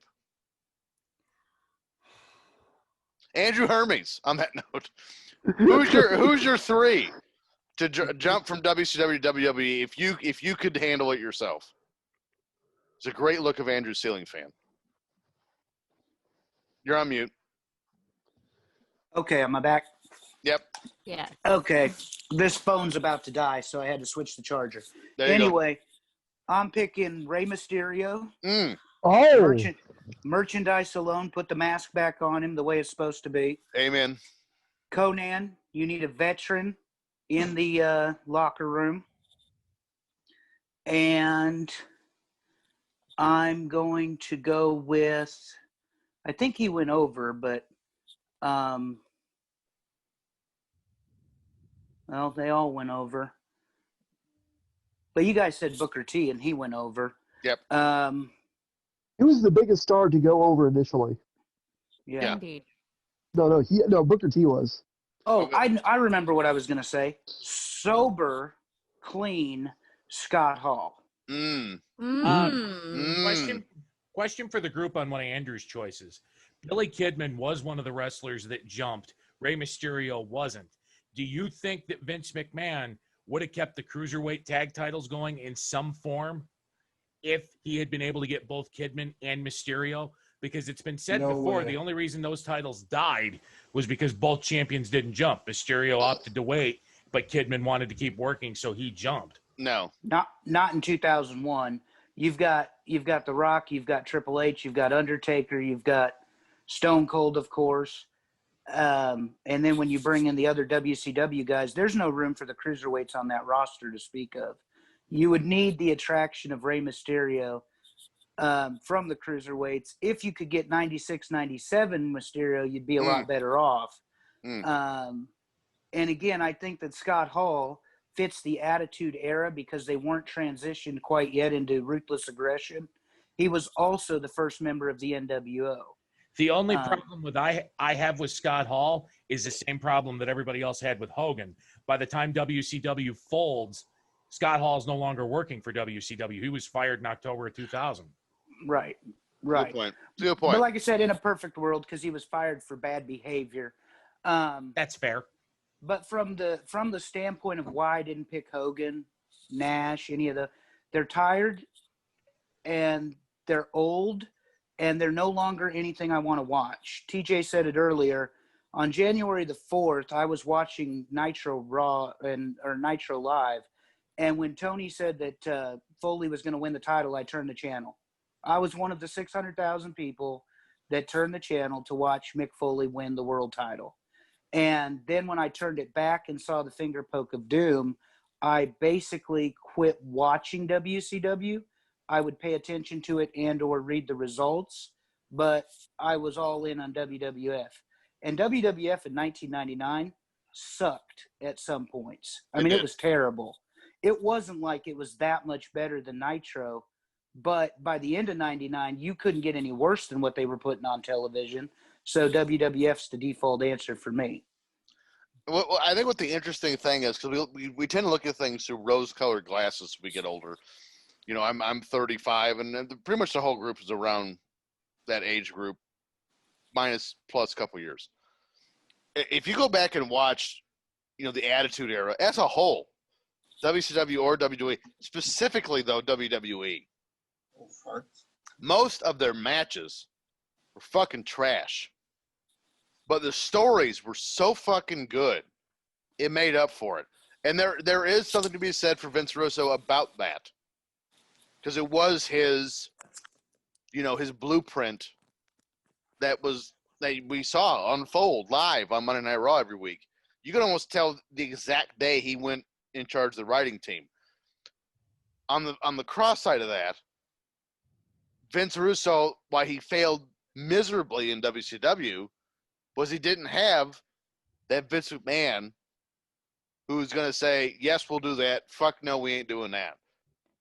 Or we'll do that, but we're going to change it up this little bit away. And yeah, WWE in a lot of the 97-02 time frame, you'd have your couple dudes like Eddie Guerrero, Chris Benoit, Jericho, Rob Van Dam. They'd steal the show. They'd have great matches. But for the most part, the storylines were phenomenal, but the matches were garbage. Fucking garbage. Like, there's no other way to put it.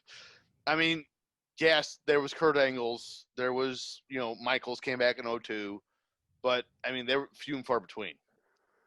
I mean, when we were watching Al Snow and a Big Boss Man, Dog Kennel of Hell, that happened. 99, I'm pretty sure. The prime time of WWF, the Attitude Era, that happened. That snuck through the cracks. So let's go. Frank Bruno. Hey, there he is. So one of these is going to come out of the left field for you guys, but I love it. I remember watching him, and I thought he was a huge bright spot for WCW at the time. So I'll give you him last. But I've always thought I would have liked to have seen Kevin Nash come back. Not that he was having fantastic matches, but I mean, so I would say Kevin Nash.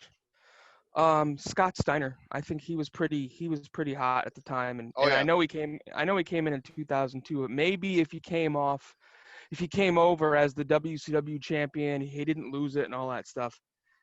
He came over as WCW champion. I think he would have helped to make the invasion angle hotter. And then the one that I really feel could have really, even if he wasn't a big player in the invasion angle, was Elix Skipper. I really liked him. The dude had some phenomenal answer. Yeah, he had some great matches in WCW. I mean, probably saddled with some shitty opponents, but the guy could fly, he could jump around. He was WCW's version of one of the Hardy Boys or something like that. To this day, he still has probably the biggest what the fuck moment in TNA when he ran the cage. Walking the cage. Yeah, and then did the Hurricane Rana. I recently saw actually a video of that. I had never seen it because I don't watch TNA. Bananas. Which we need this. We're gonna watch that show now. Yes, we're gonna find out what show that is, and we're gonna watch that show. So you went Steiner, Elix Skipper, which I fucking love that, and Kevin Nash. Yeah. All right, Mike Cole. Oh, go ahead. Go ahead and finish. Well, I was just saying, not that Nash or Steiner would have had phenomenal matches, but I think that they would have helped. Well, star power. Angle draw better. Yeah. Yeah. Go ahead. Let Mike go. Mike Cole. So I'm not going to change too much, and let me preface this way: if you're going to hold me strict to the rules there, TJ, and make me choose three guys, it's going to be the three wrestlers that I actually name, male wrestlers, in a second here. But I don't change too much from the invasion angle. What I do, however, is instead of having Booker T show up on Raw one night, what if it's for a few weeks straight you get Tony Schiavone sitting behind JR as a member of the audience. Maybe he's got women with him, maybe he doesn't. He's just fucking with JR, throwing popcorn at him throughout the show, whatever. Finally, JR gets fed up, has beef with Tony. Austin comes out, right? Austin's JR's boy. But it's still the pussyfoot in Stone Cold, who is in love with everybody and giving out hugs. To back up Tony, Goldberg comes out. So there's your first wrestler. Goldberg beats the ever-loving shit out of Stone Cold, right? For backup, Undertaker comes out. Who comes down from the ceiling? Sting. I know that violates your rules. But I'm saying if I'm going to book this, I want to bring in buy rate. I want money spent here. Go ahead. The violation of the Sting Undertaker rule was recency bias. Okay. So Sting comes down there, then get your Sting Undertaker, right? You have Austin Goldberg going at it. You can make your third person that comes out to support whatever, and this can be built up over a few weeks, right? Is Angle, and who do I want to see wrestle Kurt Angle in a perfect world? Ric Flair at that time. Oh man! There's your first 3-on-3, right? That's your Team WWF versus Team WCW. Now you can still have Kane, and you can still have Jericho rounding out your Team WWF. Jericho is ultimately the one that turns in that match if you want to have somebody turn. And on your WCW side, you've pretty much revamped Team WCW. Now it's Sting, Goldberg, right? You've got Ric Flair. I still put DDP and Booker T in there. Mm-hmm. And I agree with Henry's point. You have to have Booker T come over at some time with that championship. Yep. And if you're Vince McMahon and you're pulling out, you want to just blow your wad on one pay-per-view and get some people in there, that's when you bring in Hogan, Hall and Nash, NWO, whatnot. They have affiliations with both organizations, right? And they are specifically charged with making sure there's no additional outside interference into that match to see who the true winner is there between those two groups of people. That's the route I would probably take it. That was really good. That was damn good. fine. It wasn't bad at all. Damn fine. I wasn't expecting the whole angle get booked. And here's the sad part. You said something, and I had a little pepper to throw on that steak, and then you kept going, and I fucking forgot what I was going to say. I want steak now. Thanks, dude. Mike, I do question only one thing about that. Yeah. Think ahead to WrestleMania 18. Mm-hmm. Hogan is supposed to be the bad guy when he wrestles The Rock. Mm-hmm. He's not. To a WWF audience, Hogan was never that bad guy that he was. Time out. He wasn't a bad guy in Toronto. That location is key. Hogan was always over huge in Toronto. If that WrestleMania is in Houston, Texas, Hogan's getting booed out of the building. If that WrestleMania is in LA, Hogan's getting booed out of the building. If it's in Chicago, New York, wherever, he's getting booed out. But because it's in Toronto, Hogan's over huge. We get WrestleMania 18. My point that I was going for is if you don't you sass me, Henry Evingham. My point that I was going for is simply that if one takes the presumption, knowing what we know now, Hogan's going to be over in a good way, not in a bad way like we want him, come WrestleMania 18. Going back to Mike's point, if you bring in the NWO for that big pay-per-view, Team WWF versus Team WCW, what kind of a reaction are you going to get from Hogan? I mean, Hall and Nash were both good and bad in WWF and WCW, but to most WWF audiences, Hogan wasn't always a bad guy. Even if you bring him out with the other two members of the NWO, in a scenario like that, do you still get bad guy Hogan? Okay, so here's just to appease you, Henry Evingham. Then the other way you could do it, if it's more about making Hogan your heel, right? Because in my scenario, I'm saying Jericho takes that spot, Jericho becomes that heel, right? But if I want to get Hogan over as that heel, if you remember after Invasion, what happened was everybody accused Kurt Angle of probably wanting to do what Austin did, but Austin beat him to it. If you remember, that's just kind of where they went with that. Mm-hmm. What if it's everybody's expecting Jericho to turn, and instead you get the big boot and the leg drop from Hogan to help Team WCW win? There's your heel. There's Hogan solidifying himself as a heel. You could argue to go that route and still get to your end result of WrestleMania 18. Your idea wasn't a bad one. I liked everything that you said. You made a lot of good points. It just, to me, in my head, when I watched Hogan in WWF, I never really saw him as a bad guy, even after what he did in WCW. It just right. And in my initial booking of it too is all three of them were meant to come out as tweeners. They have alliances on both sides, right? Mm-hmm. So they're which team are you rooting for here? Team WCW or Team WWF? Doesn't matter. They're just keeping the peace, if anything, which is kind of crazy to say that about the NWO. But I'm shooting my wad all over this. I'm giving the fans some kind of huge blockbuster for Invasion. The NWO might be one night fucking contracts for this. That might be all it is, right? Because you just want that buy rate to shoot through the fucking roof. But in an abstract way, having a Team WCW versus Team WWE with a middle ground of NWO might be perfect and might make all the quote unquote smart fans blow their wad because of all the backstage history and the click and all this other goofy shit. I think it would have been perfect. I didn't expect a storyline out of it. That's great. But I remember I was going to tell you, Mike, I would do everything you just said with Jericho, all that stuff, except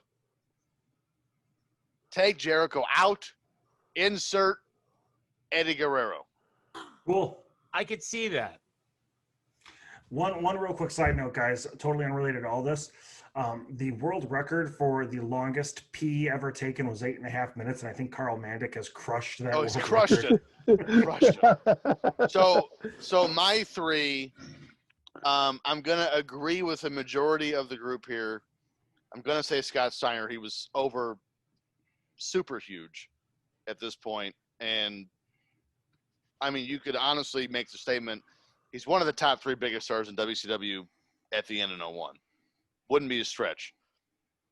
Loved I love the Mysterio pick. That was really, really good. My number 2, not related. I just wanted to say that. My number 2, I'm having a hard time picking this one because of the roster flux WCW had towards the end. Really hard to kind of, I want that one. I'm going to save my best for last because no one mentioned him, and I think I'm going to get the oh shit reaction. I'm hoping anyway. It was all you guys. It's David Flair. It's not. I'll have to fire all you guys, pick a new crew. But for number 2, let's go. I like how we can talk shit about him. Up. We can talk shit about him to his wife all day, all day, and it's fine. Disco Inferno. Go Fever. Get out. We can talk shit about TJ to his wife all day, and that's fine. But if we say his pick is David Flair, he's going to fire all of us. I just muted. Yes, I will. I just muted Antonio. God damn it. This one's hard because, again, by 01, that's what she said. 01, the WCW roster is such in flux, and I wish Carl was here to give us some contract info, but he's not. So I'm gonna go an odd route. I'm not gonna pick a wrestler or an announcer. Oh, I love Tony Schiavone's. That was phenomenal. I'm not gonna pick an announcer. I'm not gonna pick a female talent. I think if you go WCW Invasion, give me Nick Patrick as the referee, and then my number. Did you say Kiwi? Yeah, Kiwi. So this just in breaking news. We're looking for a new crew member of Top Guy Theater. Antonio Santos has been relieved of his duty. My third member dominated Japan, dominated a region of the country for a short amount of time. And when I dominated, I mean he was the guy. And then he moved to WCW and never really was the same with WWE, and then he left just entirely too soon. If you give me ECW Mike Awesome in the Invasion, and if you can deliver me, and I'll do you one better, because if you remember, not this one. So this WrestleMania Women's 17 is Triple H, 18 is Flair, 19 is the menagerie shit show for the Undertaker. If you can give me Undertaker and that Mike Awesome at WrestleMania 19, WrestleMania 19 is the greatest WrestleMania of all time. I don't give a fuck what anybody says. The biggest hangnail of that show is the Undertaker match. Yes. So I'm gonna go Nick Patrick, Invasion referee, and then I'm ECW Mike Awesome. That's my 3. I like it. I only count 2. What was the one you don't count? Well, you said Nick Patrick. Yeah. You said Mike Awesome. You didn't say a third one at the end. Did I miss the first one? No, the first one I said Scott Steiner. Okay. You didn't say it at the end. Right. He was absurd. I apologize. He was absurdly over. I mean, you can't pretend Scott Steiner shouldn't have jumped. He should have. I mean, and here, honorable mention, I almost picked Rick Steiner. Because I don't know why. I loved Rick Steiner's last gimmick with the dog collar and the haircut, and he was dyeing his beard like like Scott. And he was just a badass son of a bitch. Like, I actually kind of liked Rick Steiner towards the end. So now that we're rebooking WrestleMania 19, and we're saying that what if we get this could be all night. Undertaker versus Mike Awesome? What if we take the table spot away from Hogan and McMahon, and that goes into the Undertaker Mike Awesome slot? I don't know if you'd have to remove it from McMahon Hogan, because when you think of McMahon Hogan, and they only have 2 announce tables. No, I'm not arguing that. But what I'm saying is when you recall the Hogan McMahon match, and I'm not going to ask Brandy because she was there and she obviously has memories of it. I'll go everyone else in the room. When you think Hogan McMahon WrestleMania 10, what is the first thing you think of? Roddy Piper with the pole. He had the. Yep. Wasn't it a steel pipe or something? He had a lead pipe. Actually, Henry?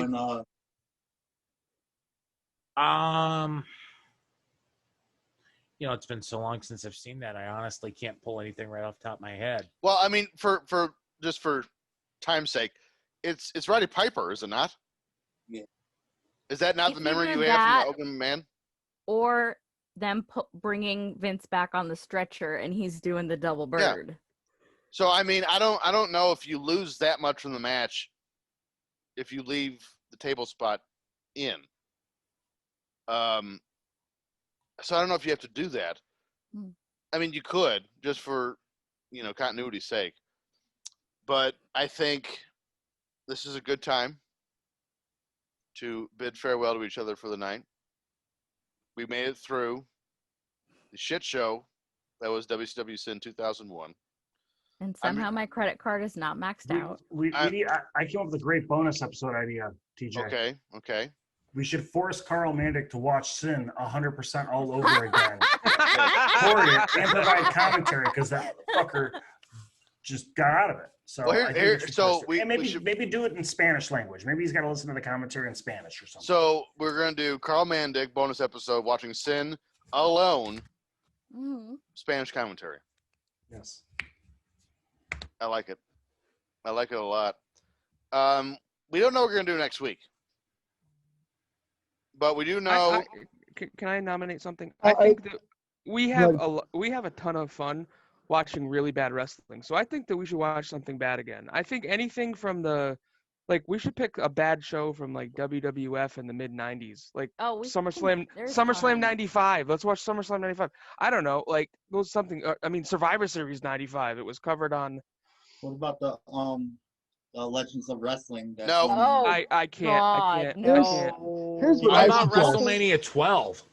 Hey, WrestleMania 12 was awesome. Do you want me to get an erection again? The whole thing wasn't awesome. The Iron Man match was great. The Iron Man Everything match else was, that like, led the up to it. greatest. How about this, guys? How about in honor of The Undertaker, we finally watched the Boneyard match. That's a bonus. That's a bonus show. Well, we could watch maybe watch a couple Undertaker matches, but 30 years of The Undertaker. We should watch. There is a collection of Undertaker matches on the network. Yeah, 30 years of The Undertaker had his final farewell. Literally 30 years to the day tonight. I think the Undertaker match, something Undertaker would be fitting. I love. You're adorable. You think this is gonna be Undertaker's last night, but I do. Let's not. I mean, our bonus show is going to be me watching Boneyard match and the Firefly Funhouse. So let's not blow our wad already. I think because Mike Kolb is here in the room, what if next week we watch WCW Spring Stampede 2000? Yeah. Yeah. Because that fulfills the bad requirement because it'll be fun. Oh, yeah. And it'll have memories for Mike. I'm down with that. Guys, can I just throw some quick trivia at you? Do you also know what happened on this same day in U.S. history? No. Oh, wasn't today the day that JFK was shot in Dallas? Kennedy was shot.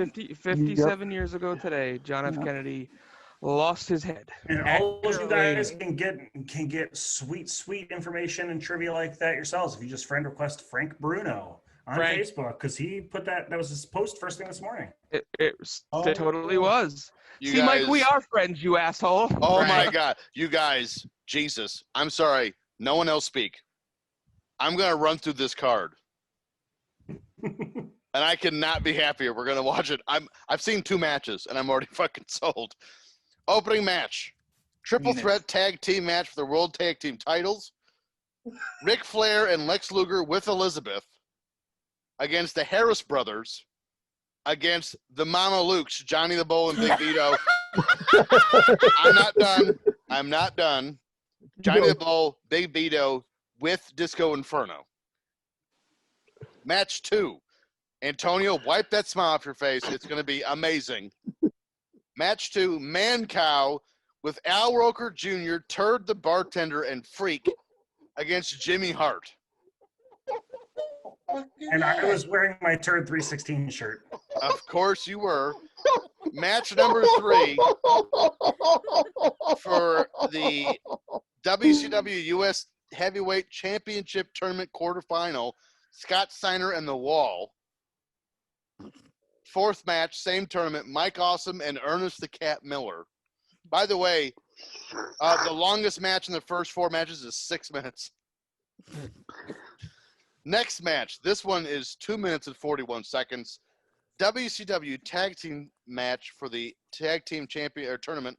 Shane Douglas and Buff Bagwell against Harlem Heat 2000 with Stevie Ray, Big God. T, with Jay Biggs and Cash, whoever the fuck that No. is. Another tournament match. This one's 6.5 minutes. Sting and Booker T. That will actually probably be pretty good. Another WCW U.S. title championship tournament quarterfinal match. Vampiro and Billy Kidman with Tori Wilson. That goes 8.5. 8 minutes. Hardcore match. The WCW Hardcore Championship. Terry Funk and Norman Smiley. That will actually also probably be pretty good. Scott Steiner and Mike Awesome. 3 minutes in the U.S. title tournament. 6 minutes. Sting and Vampiro. Same tournament. Now we have a six-way match, the vacant WCW Cruiserweight match. 6-way match. This match has more people than minutes. It goes 5 minutes. Chris Candido with Tammy Lynn Sitch. The Artist with Paisley. Hoovy Juice. Shannon Moore with Shane Elms. Lash LaRue and Crowbar with Daphne. And the artist is the artist formerly known Yes, Prince Iakea. Iakea, Yikes. with Paisley, who I think is Charmel. Yeah. Yep. Tournament final match for the WCW World Tag Team titles. I'm guessing this is right after the reboot. 6 days after it, as a matter of fact. So it's Shane Douglas and Buff Bagwell with who? Who is the manager for this team? Any I was guesses? there. I'm not gonna say it. Hank Abbott? No. Say it again. Who is it again? I'm sorry. Shane DJ. Douglas and Buff Bagwell Henry. Is it Buff Bagwell's mom? No. Vince Russo. It's Vince Russo Oh my God. against Ric Flair and Lex Luger with Elizabeth. That match goes 8.5 minutes, which I'm pretty sure is the longest match on the card. Oh God, why? By 1 second. Actually, no. The main event's the longest match. By the way, match 13. 5.5 minutes. Scott Steiner and Sting in the final for the U.S. title. Main event. Jeff Jarrett versus DDP with Kimberly Page for the WCW World Heavyweight title. That match goes 15 minutes. Oh my God. I am super fucking excited for this one. So I noticed a trend. Last week, we give TJ's wife shit. We watch a shit pay-per-view. This week, we give TJ's wife shit. We watch the shit pay-per-view. Yep. You keep it up, y'all are going to watch Heroes of Wrestling, and I won't be on the show. I won't be here if we're watching that crap. Not gonna watch that. I will watch anything else. Not Two Girls, One Cup. But God! I will watch any other shit wrestling, but I'm not watching that crap. With all that being said, next week, maybe we'll get Carl Mandick back on the show. We actually go through fucking contracts we have to do it this time. 4. We'll still be paying. We'll probably still be paying by then. For Brandy Wagner, for Mike Kolb, Frank Bruno. We go to gallery view so we can see everybody. For Henry Evingham, Antonio Santos, Carl Mandick, who's taking a piss, Phil Jackson, and Andrew Hermes, thank you for joining us tonight. Also, thank you to Bharat. This has been Tap Guy Theater, and we'll see you next week for Spring Stampede 2000. Happy Thanksgiving.